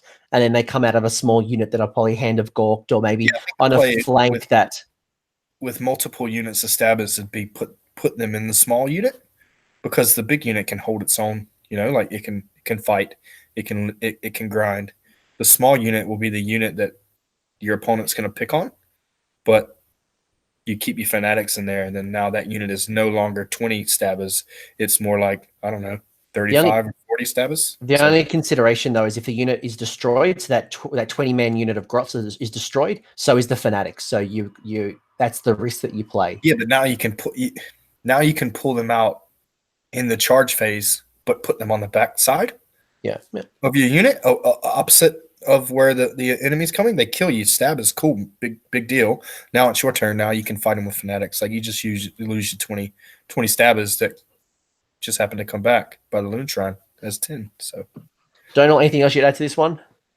I think I play it probably slightly different. I put it in the big unit. I usually have smaller units as screens, and my opponents usually think it's in the screens. But the role is no longer I don't think the role is to screen anymore. The role is as a damage output. You're paying 140 points, and it doesn't stop your opponent getting in. And with good opponents, they'll position so that they don't care if your fanatics are there. Well, I think they're more efficient now than they were, because before it was 100 points for 3. Now it's 140 for 5. So the extra 2 you're getting, you're paying 20 points each, or before the 33 points each. So, but you can't pull them out in the charge phase before and charge like you could. Yeah, the role has changed. It changes the role. Yeah, and I agree with you 100%. They're definitely a damage threat now, especially with the Hand of Gork combo, because it probably keeps people awake at night, I would assume. It's gross. What about the other fanatics? So we've got 2 different options. We've got the Spore Splatter. Do we like the Spore Splatter? Donal probably doesn't like them. I think that they're okay. I think they're good. I think they're okay if you're wanting to run that Loonboss on foot. They're probably quite important to have because they buff the unit of Grots at the start of the hero phase, which means you can buff the unit of Grots, Hand of Gork them. Then you've got, if you're wanting to really run that combo, you probably want cogs. and you could have a unit of 60 grots with 2 attacks each, with fanatics in it, needing a 7-inch charge. You'll have a command point for a reroll. It's pretty consistent. But that would probably give be the Loonboss's command ability to them as well, by the way. Yep. Oh, to the unit of grots? Yeah. Yeah, of course. So you're they're putting also on a buffed up. They get double attacks, wound rolls of 6, do mortal wounds in addition. Well, three attacks each, right? You got the snufflers, which are given +1 to attack. Yeah. Well, yeah, we didn't get into that, but you would do that as well, I would assume. And you could always Hand of Gork your snufflers so they don't move in the movement phase, but then they're in place to where they need to be. Does that make sense? Because the unit has to be wholly within 12 inches of them to get the buff. They just can't move, so you just teleport them. Yeah, I tend to think the Spore Splatters are more useful than Snufflers for Hand of Gork purposes, because once you Hand of Gork, the Snufflers aren't in range anymore. And then the other side of the Spore Splatters is you can't shoot over them, which is great as a way to protect your characters in that sort of turn 1 side.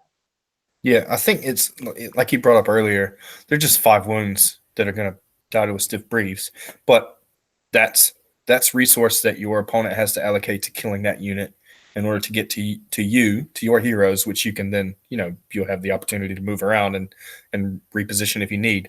I think that they're good, sort of like, let's say this conversation came up the other day with one of my mates, but you ally in, like I was talking about, the Arrow Boys with the Savage Big Boss, and you use your Spore Splatters to protect the Savage Big Boss. So everyone knows that you kill the Cunning Ruck, or you kill the effectiveness of Arrow Boys when you kill the Savage Big Boss. It's pretty hard to do that when you have to shoot the screen of Spore Splatters before you can shoot him. And you can't even cast a spell on him because you can't see him. So they have their uses, and they are cheaper, which they should be, than the Loon Smasher Fanatics. So they're 120 points for 5 of them. They don't get to hide in the unit. I don't think we covered that. They don't get to hide in the unit. They have to start on the board. And yeah, they're gonna be arrow magnets or bullet magnets, whatever you want to call them. But that's sort of their purpose. Like, I think that they're a decent unit. Personally, I prefer the Loon Smasher Fanatics, but the Spore Splatters have their use as well. So yeah, they both have really good value. Depending on if you're doing damage, is definitely the Loon Smashers. If you're looking for something with utility, a buff piece, a defensive piece, the Spore Splatters are a great value as well, especially if you are trying to protect heroes, or you're trying to deny people from seeing certain things. I think that's a really good call about the Cunning Ruck, or using them as an ally as well. We've got some other things. We've obviously talked about things like the Fellwater Troggoths. We've got some units that kind of play in both, whether it's battle line or not. So Trolls, definitely great value. They hit like a truck. They've got some great shooting attacks, the inherent -1s, the heals. There's really good stuff in there. So if you're looking for a hammer to your anvil, that your anvil might be your grots, and you're looking for something to do some smashing, yeah, and you don't like the randomness of the Mangler Squig, the Trolls do really good, depending on which one you want to go.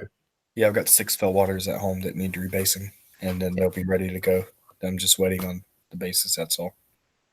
Sneaky Snuffles we talked about. They really are a buffing unit, so they're going to sacrifice their movement to give a unit +1 attack in melee. So this is where this whole Loonboss with fanatics and this whole buff kind of comes into play, and you can get 3-4 attacks out of a unit of grots, then doing mortals on 6s. So you can stack their buff, but each time you stack it beyond 1, the unit takes 2d6 mortal wounds. Yes. So if you're going to use the combo that we mentioned earlier with the 60 grots, like, why wouldn't you stack it twice? I mean, am I alone here in thinking that, like, do it 2 times, and if you roll low, do it 3 times, roll again? Donal, you know what I mean? Like, why not? Like, give it a go. Are you getting your grot high? I think as long as you're not doing too many, as long as you're not rolling that 12, if you've got a unit of 60, go ahead. You've suddenly got netters on 6 attacks. Like it's amazing. So get your grots as high as possible. Love it. Love it. What do you reckon the stopping point would be? Like, how many mortal wounds would you be comfortable with taking on a unit of 60? I think if you assume that you only get 40 in combat, then up to 20, right? Yeah, I will. You can't. That's at least 2-3. Yeah, right? Like, I think if you're wanting to, it depends if you're wanting to like do that alpha hit on the unit. Like if you're fighting like a Gristlegore general, you want to kill him, right? But you need to be. Actually, that's probably a bad example because he'll kill you first. But if you're fighting like a monster that you're attacking first, you'd rather kill it entirely than take wounds back, right? yeah. So I would definitely play it like that. The only problem is you have to then do it on a unit of grots that are going to be in combat. So it's once you're charging grots, they're only like a 12-inch threat range, right? That's not that much, and you need to make sure you're getting as many as possible in. I reckon if you take 20 mortal wounds, give or take, then you need to guarantee that you won't take battle shock, right? Yeah, that was what I was going to say. Is you need to, assuming you've got a command point up your sleeve and a hero around. Yeah. Yeah. Which you'll definitely have the hero because you've got the Loonboss on foot nearby. Yeah, because he's the cog in that combo, right? Like he's the fulcrum. He makes it work. Yeah. And just to clarify, you can't. If I've only got one unit of sneaky snufflers in my army, I can't double triple stack. It's going to mean that I need 2 separate unit of snufflers to do what we're talking about, right? I don't know. Yes. Yeah, because you have to pick one friendly unit.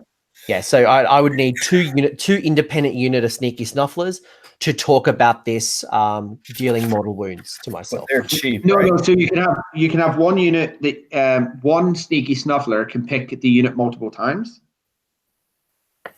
There's 70 points, so like take 2 units if you want. But I'm pretty sure that you can put. Oh no, sorry, you're right. You're right. Yeah, I'm pretty sure that you just sacrifice a movement for a unit of grot. So the assumption there is I've got 2 snufflers. Snuffler unit A puts it on my 60 red hats, and then the second snuffler would also do it on the red hat. So I get additional 2 attacks, but because I've buffed the same unit, I take mortal wounds. But if I was to do 2 snufflers against 2 different units, that wouldn't come into play. Yeah. Yes. Yeah. So basically, I can't command because it's not a command ability, so I can't command stack the snuffler ability. It's just 1 per unit of snufflers. Yes. Agreed. Yeah. Is that all out here? Oh, the other probably one that we haven't talked about, which is I don't know if it's valuable. Maybe I'm wrong, but the Gobbapalooza. So it's 5 awesome looking wizardy, but not all wizards units that are 5 drops unless you take a battalion. Yeah, that's the problem, I think. Yeah, is there value in taking the? I mean, other than like the cool as hell models, do we like them? If you're gonna take the approach where you have a ton of drops and you really don't care because you know you're not going to get to choose a turn. But I don't see the value in taking them plus the battalion just to make them 1 drop. Like it's so many points to drop into 2 wizards, a couple guys that can buff you. Maybe if you roll high enough. Like the only thing I'd say to that is you get the +1 to cast with the battalion, which means you're suddenly you've got 2 more wizards with +1 to cast. With Scrygrot, with the web spinner, you've got multiple ways to get that +1 to cast, and then under the moon you're +2. So I can see some potential value in them, but they're very much like only for grot lists. I don't think you'd ever consider them if you're mixing in any units. Like if you're mixing in squig units, then they're a tough choice. If you're looking at the battalion for 350 points, why wouldn't you just take the hag for 380? That's it. Like when you're paying 350 versus Mangler Squig, Loonboss, or a hag, and you've got 5 little random dudes, it's hard to justify 350 for. Like it's just chalk and cheese. You could take a web spinner on a spider and a web spinner for 380. You could take 60 grots almost. Yeah. Like 60 grots for It's like, 5. Like, I think that the buffs that they provide are pretty cool, but it's not something that you can't get elsewhere. Yeah. So Yeah, agreed. Again, this is the rule of cool. They're cool looking models. They're awesome. They like them, but in a competitive environment. And we talked right at the start about the challenge of putting everything in an army and just not having enough points. This for me is just a sacrificial lamb that I rarely can afford that 350 or even 240. Yeah, dude, that's like 18% of your points at 2,000 points. Like, sorry, not pass. Yeah, it's in my initial 3,500 point draft off a list when you're trying to make a 2,000 point list, and you're like, I'll take them away.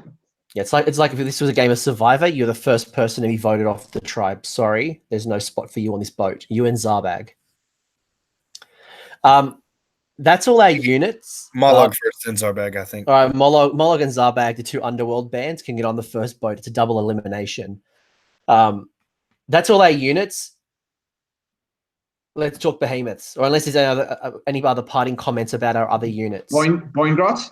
Oh, of course. I was saving that for the best to the last, and I was so excited about getting to Colossal Squid. I forgot my Boingrots. Oh, man. No, that's all right. All right. Yeah, I know. The internet would attack me because Boingrots aren't that good, are they? They're not very good. No, I mean, they do mortal wounds on a 4-up on the charge. 4 attacks each, 4s and 3s, -1 rend, damage 1. Not what you want in a list, right? Nah. I haven't run them yet, by the way. You take it anytime you can get the rend. You take the rend every time. So, like, they are good. They're point efficient. The only call out I'll make on Boingrots is they're not eels. Don't try to play them as eels because while they have similar profiles, they are very different. And eels are just better at being eels. So, yeah, well, they have half the wounds for one. So, I think the biggest thing with them is the bravery. So, they're only bravery 5, which means if you're going to use them as an alpha unit, you need a hero nearby that's going to survive. So your Loonboss on Cave Squig is not good enough because you kill him and then Boingrots die. That's where your Loonboss on Mangler comes in. You got to have that dude like nearby, or your Hag. But they synergize well with the Loonboss on Mangler because suddenly you've got 4 attacks, right?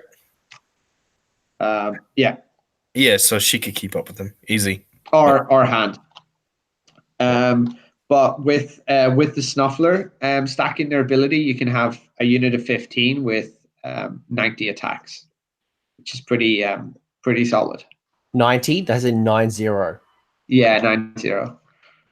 Because a unit of 15 you say that so casually. You're like, oh, 90 attacks from 15 dudes. No, you do the Spore Splatters and you do the other. You can't do the Spore Splatters because Spore Splatters are just grots.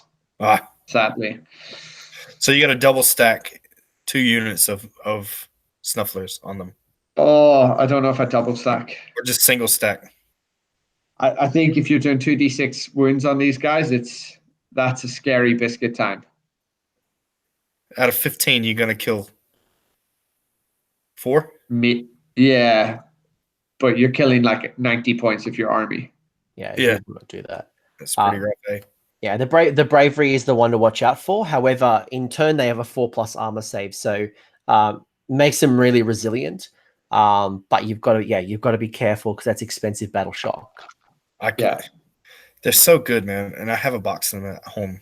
Well, I imagine there's now a whole wealth of people who are about to probably everyone that's watching this cast right now has a box at home. I got 25 sitting right next to me, in conjunction with Gordrak. So, what are you going to do when they go up 50%?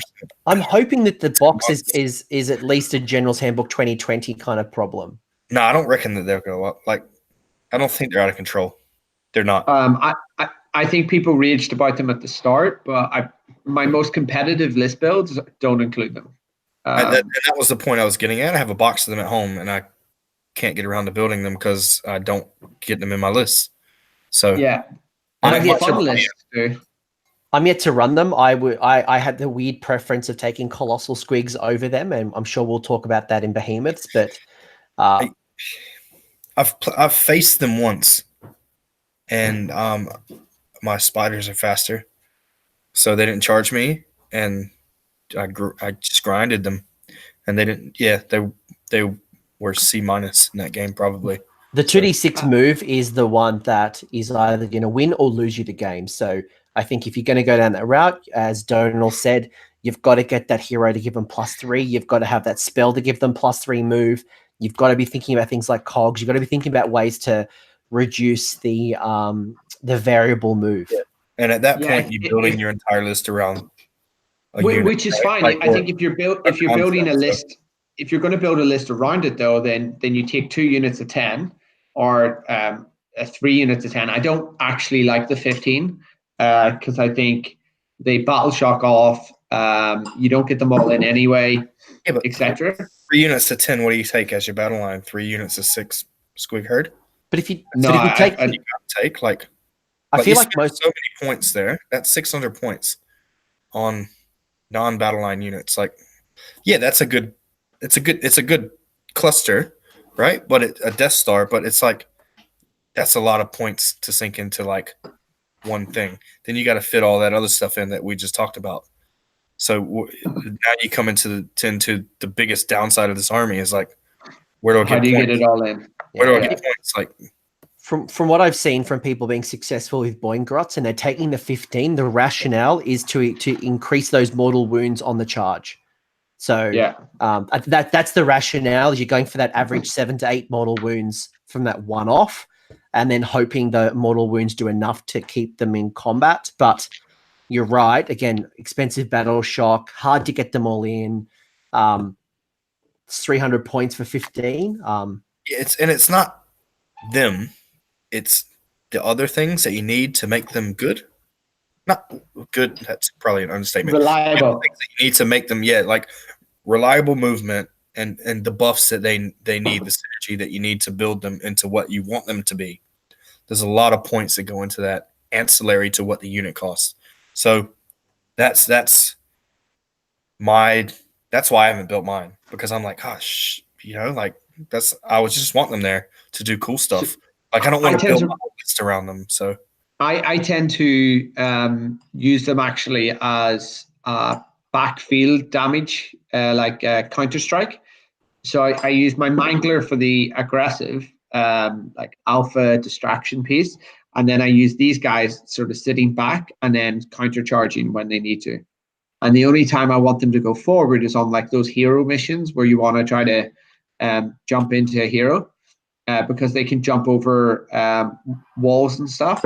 They can be a bit more reliable then. But yeah, so I don't think you need to go for the whole investment, because really it's only, even just with Squiggler, where you can run and charge, is it? I think that's probably sufficient for the use case that I need. Effectively, that gives you extra 3-inch movement, right? Well, extra 9, right? Or extra 6 because you pay. Yeah, you can. But if you want to roll the dice, then it's goes out to what the command abilities are, which is the balance aspect from what GW is coming from, I'm assuming. I think they're a really, really strong unit. Damage-wise, probably the best unit in the book, right? Like, they're good. Like, and when you want to do damage, that's where you look to them. But I think that there's so many ways to like fuck them up and not do well with them, that it's quite a big risk unless you're a good player or an experienced player and you can use them properly. So you don't ride them with training wheels. You can't. Yeah. So I guess if we're summarizing Boingrots, because I think, again, there's a lot of division. It's like, do I take MSU? Do I take lots of them? How do we buff them? Like, so overall, do we like Boingrots? Yeah, 100%. Yes. Yeah. A unit. If I'm giving a grade, they're really good. Yeah, and we like them because they've got a high armor save. We like them because of the mortal wound output. We thinking about the fact we need to synergize them. We need to look at either a Loonboss on Cave Squeak to give them the +3 movement. We're looking at the +3 from Squig Lure, which is the spell. We've got the command points for run and charge, especially when the bad moon hits them. So we're thinking about the bad moon placement to make sure they can tap into that, hopefully in turn 2, and Scragrok could control that to guarantee the turn 2 move. But already it's a heavy command point build already. And we'll get to when we get to the battalions. There is a way that we can increase the command points in this army, dude. Like, how do you track your command points, Coach? Sorry, how do you track them? I have a D12, a large D12. Exactly. But there's plenty of times where Scragrok doesn't generate a command point for me. I roll lots of 3s. Yeah. And I've only got one command point. So right. Yeah. No, and that's how the rest of the world feels. You know. No. Yeah, but you've got the fungoid for a bit more reliability, and also once the bad moon hits, if you're positioning the bad moon in that yet. You get another one. So we make tons. Really have them. It's a resource. Like, and I'll go back to the video game reference. It's like your mana pool, right? Like, if your mana pool is full, then you're not doing what you're supposed to do. Your mana pool should be this much. Should have this much in it, not this much, right? Like, don't sit on your command points. And I ran into the problem at CanCon. I didn't bring a D12 with me to track my command points because I'd only played the army like 3 times, right? So I was using 2D6 to track my command points, which is not cool. I should have had 2 or 3 maybe in the pool, not 9 or however many I had. It was out of control. I didn't even have Scragrok in my list. I think my point really is that if you're going to go Boingrots and any squigs, you're really looking at that optimization, which, oh my God, surprise of the century. And I think, Donal, you've put up some really good points as well, right? Just looking at how you're going to get those command points in order to optimize this particular. Boingrots are attacking an army with a scalpel because positioning is important. There's so much randomness, and it requires so much additional thought. But as you pointed out earlier, a unit of 15 can do 90 damage if they're stacked appropriately. So, and I think that the flip, honestly, I love these guys. I think they aren't what we initially read them as, because you read the stats ignoring the move and you think they're definitely something you want to throw in your opponent's face. But I just don't think you can, because then you need to start building your army around it, but then you need to trim points. And we know this army is hard to get everything in. So for me, I've really actually enjoyed using them as the units of 10 or 15 at the back line. But they're so unreliable. And even if they roll high turn 1, you can't rely on that. So you've already deployed them safely. And they probably won't roll high enough for you to actually get in turn 1, in which case they'll roll badly turn 2. And also having them near the shrine counteracts that bravery issue that they have. Which is just another reason why they work as that sort of middle to backfield objective, not the guys that are going to hit your opponent's line and cause distractions. I will give shout out to Nathan Prescott, who I played in Game 5 of Adepticon, and he had his unit behind a screen of the Spore Splatters, so he played them quite defensively, but in case he had that really bad move, he had the Spore Splatters, keeping them a little bit safe as they kind of progressed up the line. So I thought that was a really interesting way to use them.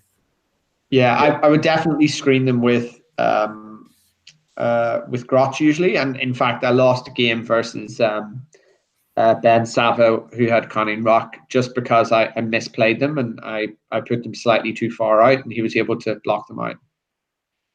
Cool.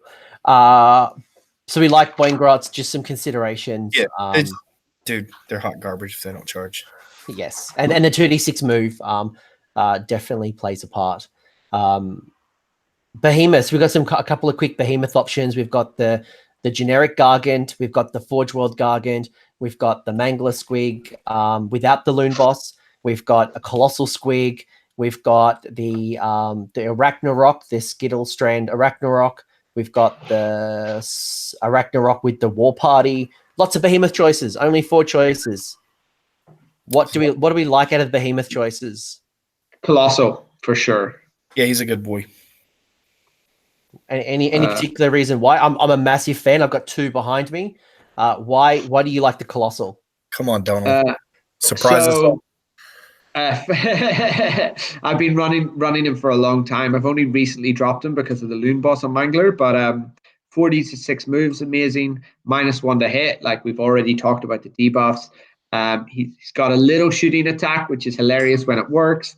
And when he dies, he brings 5 squigs, which can be surprisingly effective to just score some objectives. 26 wounds. And then a 16 wounds. 26. Then he explodes and adds another. Actually, technically, it's more because doesn't he get a squeakheard? I don't think. No, he explodes into 5 squigs. I think. Is it just 5? Yeah. It always just felt weird that he exploded a grot. But there's one other thing that you missed out on that is the reason I take him, the sole reason, and that is with his enormous jaws, he gets 8 attacks. That profile doesn't change in regards to the 8 stays as 8. The hit roll gets harder, but on an unmodified roll of 6, he does D3 damage and stops the sequence. So the mortal wounds that come out of him is just amazing. And then when he dies, he does more mortal wounds, and then some squigs come out. I love him. I can't ever fit him in a list. I'm like, oh, I got one sitting on my shelf, and I've never brought him. Yeah, I've got 2, and I love them. It's 300 points, and I love putting. It is the type of unit that can go on a flank and handle itself. The only thing that sucks about his profile, he doesn't fly, so he gets kind of caught up in screens at times. But ultimately, I love the Colossal. Donal, you're going to say something else about your love of the Colossal? I love the Colossal. I've got 2 homemade ones because I was just testing out if I like them, and I've got one that I need an actual Forge World one that I need to build and paint. And he's got such a good damage output. I played him for probably 8 to 12 months, and I've always forgotten that on a 6 he does mortal wounds. Like, I never play it, and it's so upsetting because every time I roll it and then I start rolling wounds, I'm like, oh yeah. That's why I bring him, and that's what I forget every time. And that's why my custom Moon Clan dice, the ones with the moons, when I roll that and I see those moons, I just cheer. It's like one of the greatest feelings in the world. Can we talk about the fact that his damage on the charge is the absolute worst damage on the charge in the game? That's hot garbage. You roll if he charges on a roll of a 6, he does a mortal wound. It's even worse than that. Like, whatever is worse than hot garbage, it's terrible. He gets out damaged on the charge by 5 Boingart Bounders. That's pretty shite. Every time. But long story short, Colossal Squig is great. Yeah, he's good. Love him. Seth, any behemoths you want to talk about? Absolutely, boy. Skitter Strands all day. Twice on Sundays. They're so good. They're only good, though, when you take the battalion, the Skitter Strand Nest. So what that does is it allows you to drop your when you deploy them off the board. When you drop them in, if you drop more than 1 in at a time, you add however many you drop in to your charge roll, and you can drop them 9 away. So if you take 2 or 3, you drop them in all at once, you add 3 to your charge roll, or 2, or if you only drop 1 in, you add 1. But you can't only drop 1 in, I guess. You got to take 2 in the battalion. But I like them because they have the mortal wound damage. You drop them in, you get the bonus to their charge because you drop them in.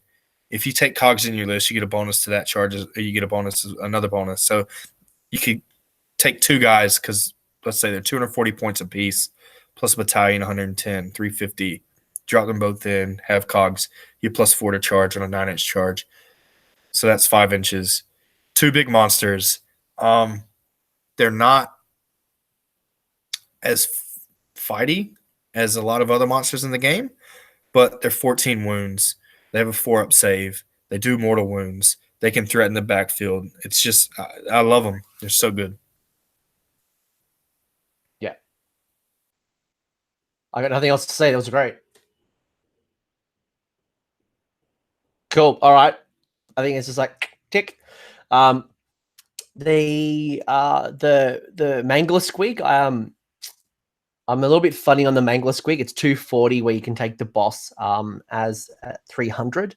The boss is just so much better. I think the only reason I'm looking at the Mangler independently is the formation, not the Squeakalanche, the Squig Rider Stampede, I think it is, where you can take a Mangler Squig, but you can't take a Mangler Squig with a Loonboss on it. So I think that's only where I'm currently like pros and cons. Do I put this in a battalion, or do I just put a Loonboss on it for an extra 60 points and it just does so much more?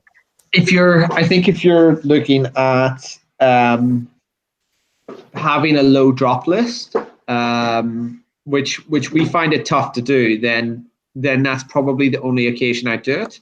I mean, and also maybe if you're trying to cut points, but when you're looking at going into a tournament and you've got those hero missions, just you need a monster on that. I always feel like you need a monster to win those missions.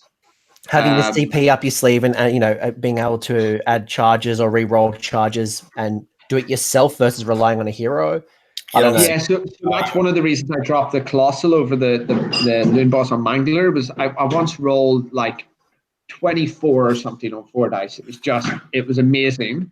3 inches away from a Iron Jaws Mega Boss, and I rolled a 2 to charge. And like, don't get me wrong, like that was well beyond the averages. Like, but it was just, if that was a Loonboss on Mangler, I would have just re-rolled that and I'd be gravy. Yeah, but then you died, and you lost all those points. They were gone. I mean, I still. He then countercharged me and I killed him, which is fine. You could have very well, right? Like you could have died. I would have won that game turn 1, which was probably better that I didn't for him. But yeah, the Mangler suffers from the same issue. Like, why take a Mangler Squig when you can take a Loonboss? Yeah, I think that's the general. It's an interesting discussion. I'm really partial to my Mangler Squig because I bought him about 4 weeks before the new model came out. So I'm really I've really tried to justify using him, but like can't.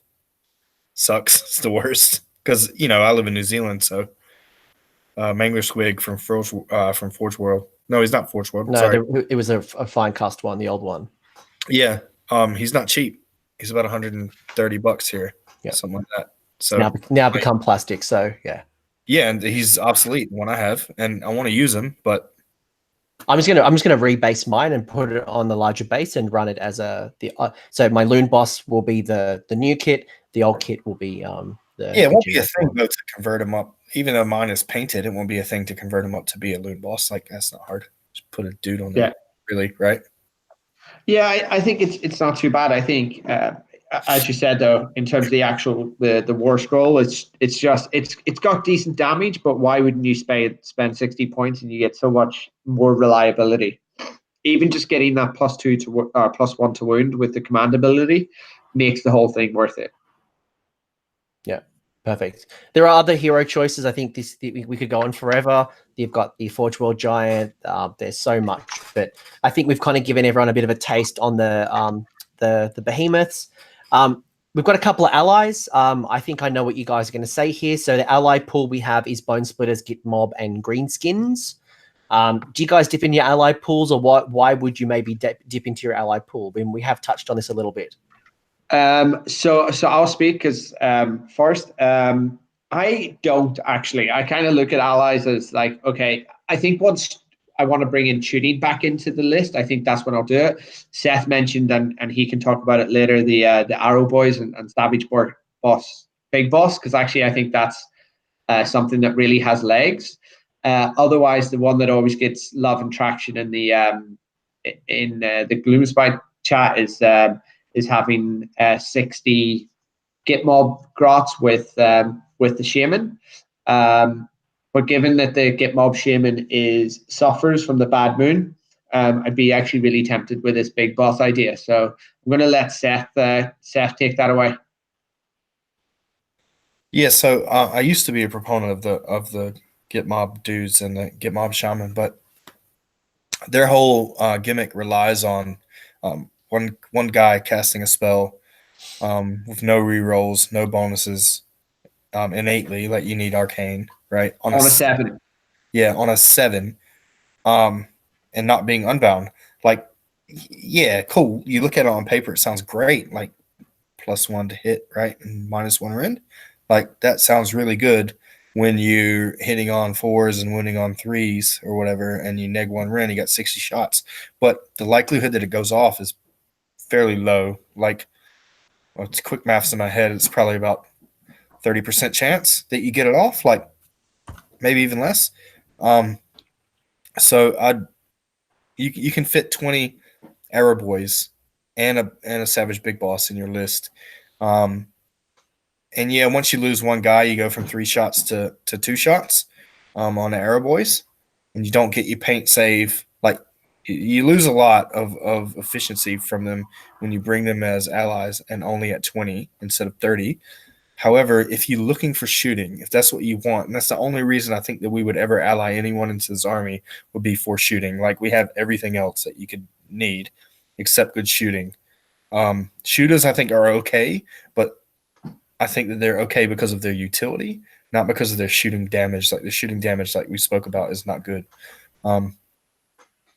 But you bring that combo of the Big Boss and the Arrow Boys. You protect the Big Boss with Spore Splatters or proper placement, keep him out of being shot because he can't take an artifact at this point, and he's just a 6-wound hero with a 6-up save and no ward save now because he's an ally. Mm-hmm.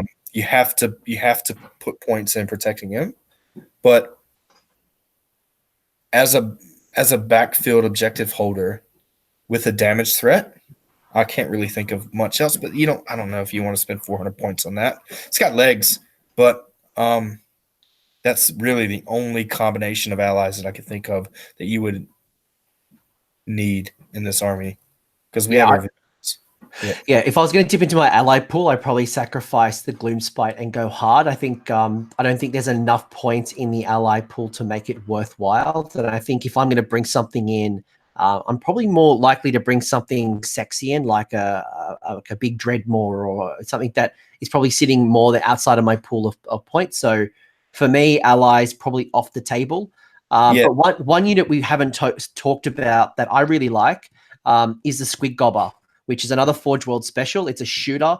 It acts as an artillery piece, and it's awesome because it's got a 30-inch shot, and it doesn't need line of sight to shoot. So I've had a lot of success taking out Sylvaneth characters because it doesn't need line of sight. It does some good wounds against hordes, and more importantly, it does some decent damage in combat. So if someone does Alpha Strike or you're holding an objective, I had a Celestant Prime charge into it once, and my Squig Gobber killed the Prime. So that's amazing. It's not a bad little holder for 160 points. It killed Neferata in 2 turns by herself.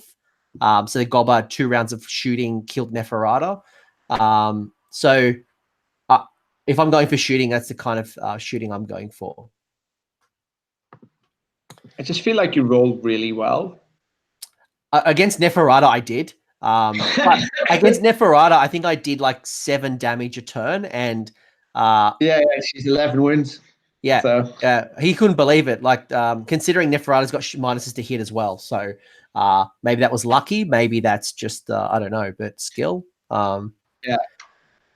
We got some battalions. Without going into the detail of battalions, because we all can read the book, do you guys choose battalions? I find that I don't choose battalions. I find that, like Donal said initially, I start with them and then I just drop them off because they're too many points, with the exception of the Squig Rider Stampede, which is the one that I like. Where are you guys at with battalions? So I'll speak about the sort of squiggy grot one because I think I do think the spiders probably have more legs. The only two that Sky's got more legs. I made that joke so long ago that it's ingrained that I forgot it was a joke. Yeah, you didn't skip a beat. That was great. Sorry, he says the Squig Rider is the one that I would take. It adds that reliability for the Boingrots that we've mentioned is an issue for movement. It lowers your drops there. It gives you that second artifact. The only other one, the Skulk Mob, is just too expensive because you have to have 3 units of Fanatics, and I think 2 is the most that you ever want to take, 1 of each. The Gobapalooza we've talked about, like what's the point? And then the Moon Clan Scrap is okay if you want to do a 1-drop, but you really don't get enough in there to make it particularly interesting. Yeah, if I talk about the Squig Rider Stampede is great under for a 2,000 point army. If I was going 2,500 points, I would build out the Squiggerlanch as well. But to do a Squiggerlanch in 2,000, I think is a bit too restrictive, from my opinion. Yeah, I love the idea of a Squiggerlanch, but the fact that you can only pile in while under the moon is a real concern for me. Yeah, agreed. I mean, the additional benefits to the Squig Rider with movement is really good. But to take advantage of that bad moon setup, I feel like I need multiple Loon Bosses on Mangler to set up that proper 6-inch pile-in and just rip face. Yeah, but it's a 6-inch pile-in, again, only under the bad moon. If it was all the time, I'd be like, I could consider that, but it's just not reliable enough. I mean, yeah, you're really relying on to roll a 6, get it in the middle, or Scragrock control it to get into the middle, and then if Scragrock controls it, it's one off. Yeah, but if Scragrock controls it, then you have to take squeakheards at least, right? Which means you're already blowing through like 450 points, and then you can't fit in the Squiggerlanch. Yeah, no, exactly the point. It's like a 2,500 point list. Yeah, I think, for sure. I think that the super battalions or whatever are just lackluster unless you really want 1-drop. I don't think that the benefit you get from taking them, the ability, right, from any of them is really worth the trouble. Agreed. I don't think the value from spending 300 odd points to get us to a 1-drop there's not enough value in the rules. Right, it's not Sylvaneth, and even to an extent, it's not Bone Splitters. Who else can 1-drop? Corn definitely isn't Corn. Yeah. So I think it's a pass. The Trog Herd's quite fun, but you have to take the Trog Boss, which we haven't talked about for a reason. Seth, what's your thoughts on the spider battalions? So there are 3 of them. 2 of them are worth taking for sure. So I'll just skip the spider cluster because no one that wants to be competitive is going to take flingers. Just really quickly, why wouldn't someone take that battalion? Because I think that you just get more mileage from the other spiders. Like I think that the flingers and the war parties are like the least efficient of the Ragnarok combos. Like the builds, right? Like their war scrolls are the least efficient of I get it. Like I know there are probably people blasting me on chat right now saying that those are good and they're efficient units, and that's cool. If you like them, take them. Personally, I think that they're not very efficient because they don't get any of the good bonuses that the others get. Like they can't cast spells, they can't start out in the Shadow Realm or whatever you want to call it.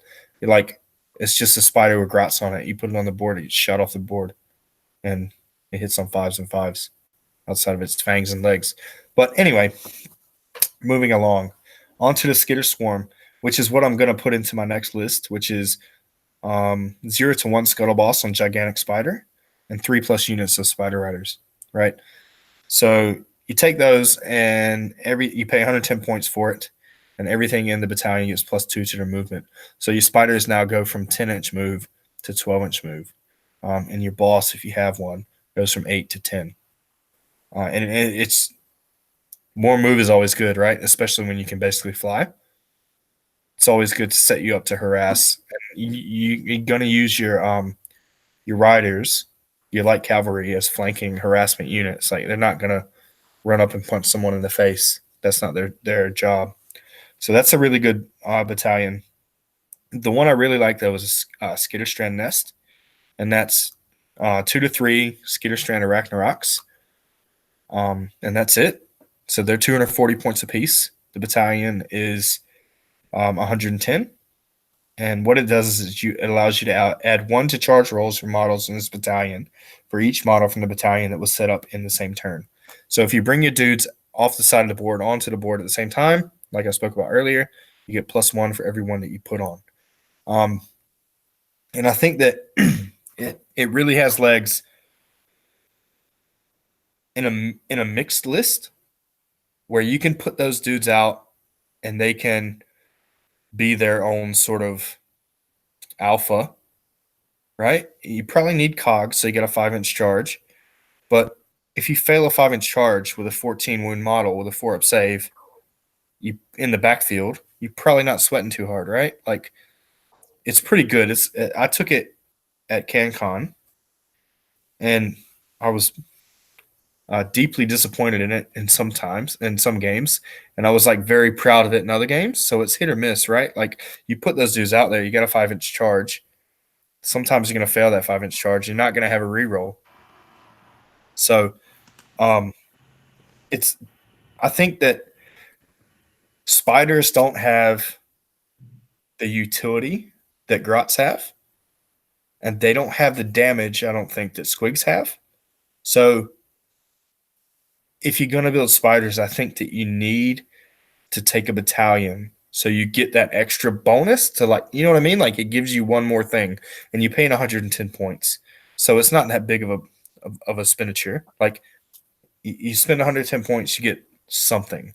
Whereas with some of the other battalions, you spending points really just to lower your drops. So, no, I like it. And I think I agree with you. That spiders are kind of in the middle. They're a bit of everything, and the battalions definitely give you a little bit extra. But I don't necessarily think the squigs and the grots need their battalions. There are some nice things, but in the trade-offs, it's hard. Endless spells. We've got 4. We've got our 4 own endless spells, and obviously have access to so many more. In my opinion, of the 4 endless spells that we have, 3 are good. There's one that I probably wouldn't take. What do you guys think on endless spells? I love the endless spells. I think the mushroom is the biggest winner. So the mushroom, when you cast it casts on 60 to 6 inch range, and then any model within 8 inches of it suffers a mortal wound on a 5-up. It's such a good anti-horde unit. It's so strong. It and Scrygrot are the first 300 points in any list I write, which is such a crutch. I need to move away from it. But I think those are the 2 best pointed units in the game, and they're so strong. And people like to avoid the mushroom, so it's a nice little board control. They, as soon as you drop it, it's similar to the Skaven vortex. As soon as that endless spell's there, you want to dispel it, or you want to get away from it ASAP. When do you guys find that you drop it? Like, how do you like to use it? Well, if you ask your mate Fraser, I don't need to ask. He would say that I would throw it 13 inches away and try to kill my own dudes. But Donal, maybe you have more success. I tend to, so I think turn 2 is probably the better time to cast it. I think the other thing that it does, which is massive, is against any units that are scared of, or any army that's scared of it, never wants you to go second. Because if you go second, you're casting it, and then they're getting hit twice. So I generally think you're better trying to cast it after your opponents move towards you, so that because your average sort of threat range with it is about 15 inches on the no, that's not true. 21 inches. 18 to 21 is the average. Is the average. 21 is the average plus 8 inches bubble. You don't want it to be hitting where your grots are going to go, because it does kill yourself. And we obviously have a lot of bodies in a small space. But if you can double tap, it's such a strong mechanic, and your opponent's going to really worry about it. It's I think better than the Stormcast Comet. Yeah. I mean, the benefits of Stormcast Comet is that you can drop it anywhere on the board. So the 66 is great. We're going to use it, right? We're not going to be 30 inches away from where we want it and try to cast it, are we, Coach? Well, question mark. Well, you have to use it correctly, right?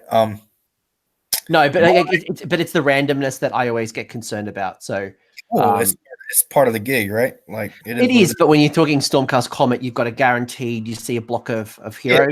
Yeah, it can't pump out 30 plus mortal wounds in a turn, can it? But it can't snipe heroes. But we're not doing the Stormcast conversation. Yeah, right. Already did that video. For me, I think 100%. Like it's 66 is pretty reliable. Yes, you're going to roll low sometimes. And yes, that's going to suck. But it's such a good piece that offers you horde clearing, which we kind of lack, right? Because we've got a couple of good high rend damage guys like the Mangler, but they can't kill 30 witch elves usually by themselves. But there's such a consistent damage output. You just need to be, and it's really good for the mirror matchup. Like it becomes a game of who rolls the right number on the mushroom. Yeah. It's such a good piece. I think it's super essential. And it's quite good at the moment with the current meta. You know, we're seeing a lot of ghouls on the board from Flesh Eater Courts. We're seeing a lot of witch elves from Daughters of Cain. Seeing there's a lot of like death. They've got like lots of bodies, so they're ignoring Rend, but who cares? Takes some mortal wounds, Grimghast. So it's a good in the spell. Yeah, probably had it a half dozen times in my list, and I've not had a time where I was like, shit, I wasted 80 points. You know, like every time it's been worth 80 points to me. And that's how I view it. Like, is it worth its value? Yeah, it is. And more most of the time. We got the Cauldron. So the Cauldron is great for accessing Moon Clan spells outside of Moon Clan. So I imagine Spider Fang might enjoy that. I love it with the Troll Hag. The Troll Hag's inbuilt spell is 12 inches. So it's very, very short range. But I can kind of access so many more spells by taking this 50-point Cauldron. Donal, I see your head's kind of nodding. She can heal, so that's a good one, right? Like, she's going to take mortals from it if she's not in combat. But she can heal those mortals up, so it's good. Yep. We've got the my personal new favorite, one that I think is better than Mushroom. I love it, is the Scuttle Tide, the little thing of spiders. It's the best one. In my opinion, is actually the best one now, and I love it.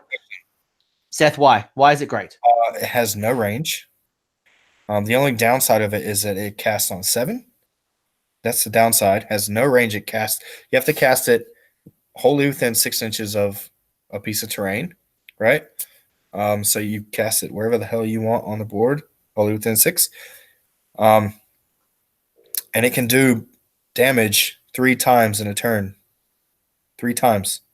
You can do damage on a unit within 1 inch when you cast it. You can do damage on a unit that finishes their move within 6 inches of it. And you can do damage on a unit that finishes their charge within 6 inches of it. So going back to beating the old dead horse points efficiency, I can't find a better spell in the game, endless spell, better than that one. 30 points. It acts like a palisade and a demonids. Sorry, a palisade and a shackle. Sorry, Donal, you're saying?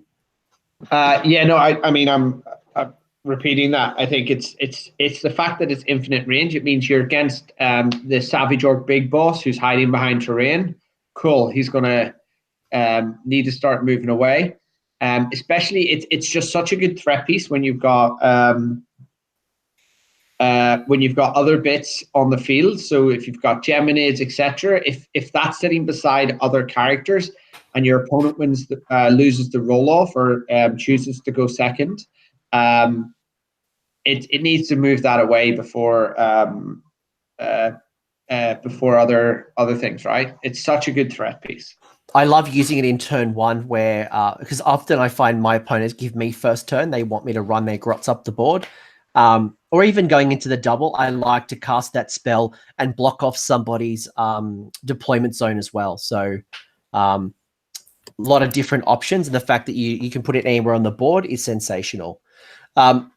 Is there any other endless spells you guys would tap into outside of the lore? The Malevolent Moon is sneaky good. Is it? I don't really like it, but sneaky good, man. Elevator pitch, why is it good? It has a good range.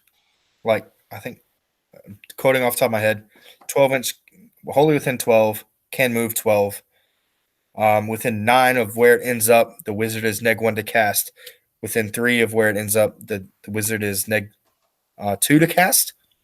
So you couple that in. It's a late game spell. You couple that in with the bad moon for us and against them, right?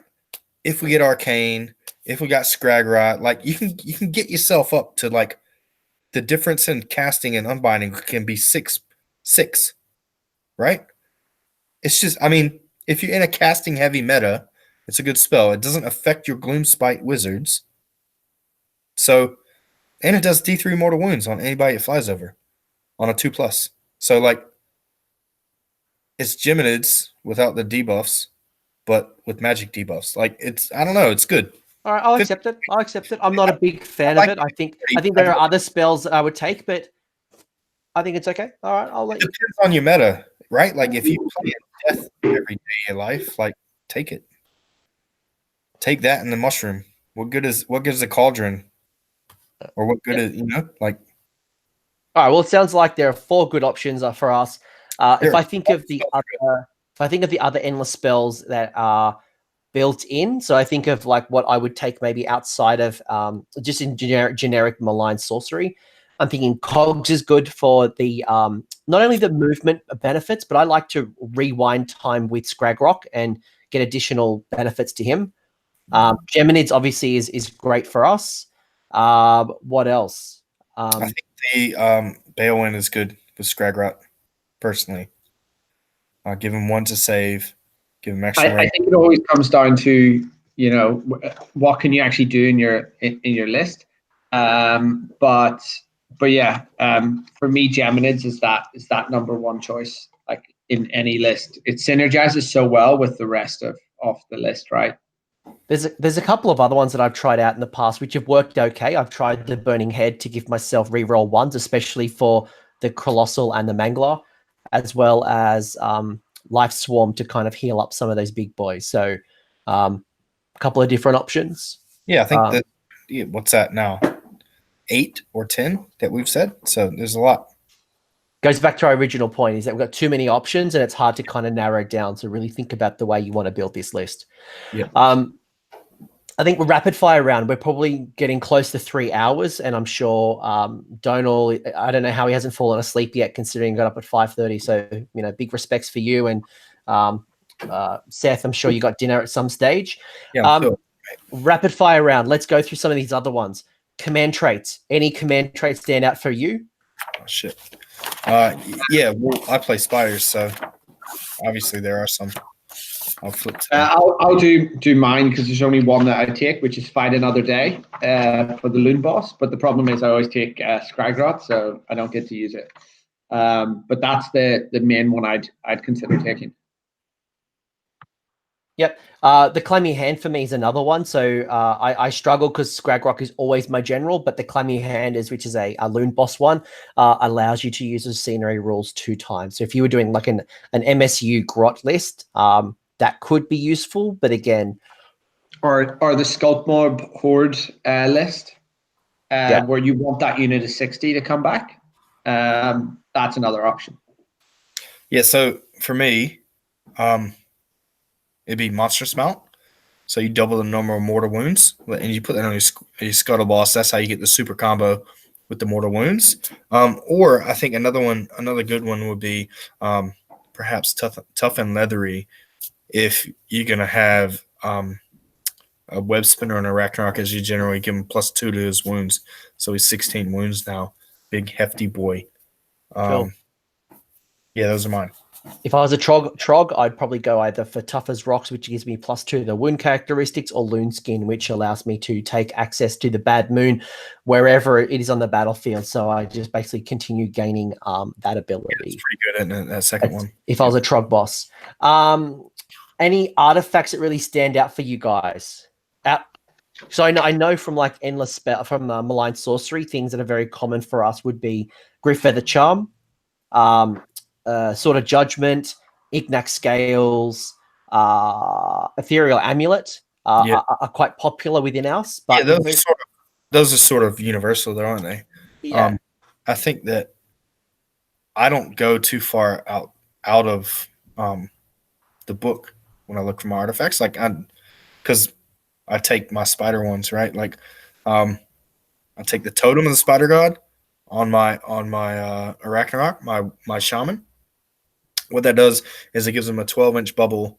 So any unit wholly within 12 inches of his massive base, which is a dinner plate, what they do is they cause their mortal wounds on a 5 instead of a 6. So that is the bad moon on a moving hero. Can go anywhere, right? Like, so it's always there. It's a good play when you putting your dude in combat. Like, if he's up there with everyone else where he should be instead of in the back of the board, then you're going to get benefit from it every time. So also take the Black Fang, which is sort of a tricky one. You put it on a Scuttle Boss. What it does is it adds D3 to the mortal wounds that he does with his spear or fangs, whichever one you put it on. So if he does 1 mortal wound on there, then it'll do 1 plus D3. If you cast the Web Spinner Shaman spell on him, then it'll do 2 plus D3. That's how you get the big combo. They also have another one that is subtract 1 to hit rolls for attacks that target the bearer, which is basically Griff of the Charm. So you could also put that on your shaman on Spider, so he's more survivable. Love it. And Donal, you mentioned already the Moonface moment. Yeah, I think that's such a solid choice. It's -1 to save rolls in the combat phase. And that's for Madcap Shamans only. Yes. Any other ones that stand out for you from like a list building point of view? From list building, like, that's honestly the only one I really look at. You've got the Staff of Sneaky Stealing, which is a bit fun. It's add 1 to casting on binding rolls for the bearer for each enemy wizard within 12, but trying to get that to actually work is always difficult. Yeah, I think that's probably it. The Clammy Cowl, which is -1 to hit, is good if you've already got the Griff Feather in. So you've got, like, you can put 1 on the Troll Hag, 1 on the Loonboss, but I tend to go for the Mommet because it adds something else to my list. Yeah, the other one I'd probably call out is the Spiteful Prodder, which does some mortal wounds based off grots within range. So I really like that. But I think we've got some really strong artifacts of choice. Spells. Let's talk spells. I think this is probably the most fun part of the list. There's so many cool spells and fun spells. Donal, what are the spells that you like when you're building a list, or at least what are the stronger ones from you?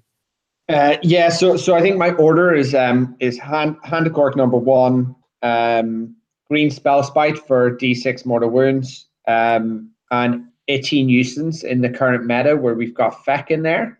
And then the other one to consider is Squiggler if you're for running and charging those squigs, and Call of Bad Moon for some more. But my Hand of Gork's definitely the go-to. Teleporting a unit is just anywhere on the board is just such a strong mechanic, especially for us. While we have, like, decent runs, we don't like, a lot of our units are quite slow, and this just removes that. And Itchy Nuisance, making someone go last, and with the new FAQ, which means that whatever the latest rule is overwrites it, makes your Gristlegore general go last. So I think it's such a strong mechanic for that army. And if you're worried about facing Gristlegore, I think it's essential. Agreed. And I think, the amount of I've won a few games purely off the back of a Hand of Gork late game, especially when a unit's been deleted. I bring it back at half strength on a 4+. The next round, I throw it over on an objective, either challenging or scoring. I've had a few lucky moments where I've actually then rolled a 9 for the charge. So Hand of Gork is awesome. Seth, from the Spider Fang lore? Yeah, bro. Got my book out right here. So the very first one that I took ever when I built a list was Scuttling Terrors. So what that allows you to do is select a unit wholly within 24, and you can run and shoot or charge. Sorry. So you can run and shoot and run and charge. cast on the 7. Cast it from your dude on the spider. He's +1, so it casts on the 6. Really. Another good one is Sneaky Distraction. So what that does is that it's basically the Troll Hag spell without the -1 to save. Hold it within 12. So they sort of need to be in combat with you, like it's a close, tight spell. Cast on 7 as well, but you +1. Remember that. The other one that I think is pretty good is Gift of the Spider God. So that casts on an 8. It's pretty hard to cast, but you +1. So you pick a monster that's wholly within 12 of you, which is more than likely yourself, and you heal D6 wounds. So those are 3 pretty good spells from the Spider-Fang lore. I've got nothing else to add to that. I agree. I'm recently just starting to play with Sneaky Distraction, and very similar to Donal, love Hand of Gork. Squig Lure comes into play in a heavy squig list. Itching Nuisance is wonderful. The Great Green Sprite is very strong as well. Again, it just comes down to the units and the armies you're kind of building around. So kind of starting to wrap this bubble up, I guess, what's some of the advice you guys would give on how to best play with Gloomspite Gitz? So maybe Donal, I'll start with you. Like when you're thinking grots, how do you best play with grots? So I think grots have a couple of things that you need to think about. One, scoring objectives. That's what they do well. That's how I play with them. The other alternative is going down that aggressive route. The other, I tend to do a lot of debuffing. So I think about where are the synergies in my list. I'm a simple guy, so I just like to have like the same synergy work multiple ways. So that's why I do the debuffing attacks. So I try to think about that perspective, and then protecting your characters, right? This army is built around the characters supporting the core units. Once you lose those characters, the army really loses a lot of its mobility and strength, right? Because you then have to start thinking about Battle Shock, the Loon Shrine, etc. So that's what I would think. Things like placement, like setting up so that you're wholly within of the Loon Shrine. Yes, you can conquer out, but when you're removing Battle Shock, you need to remove things that are outside. You don't need to start with command points because you can reliably get command points throughout the game.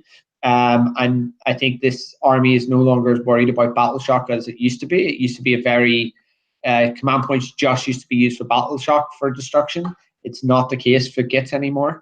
And thinking about how you can force your opponent to come to you, right? Because if you just sit back, if you want your opponent to come into you for those short range stuff that you have, you need your opponent to be worried about your long range stuff. So Green Spell Spite, some of the endless spells, Scuttle Tide, etc. That's how you can force your opponent to move forward.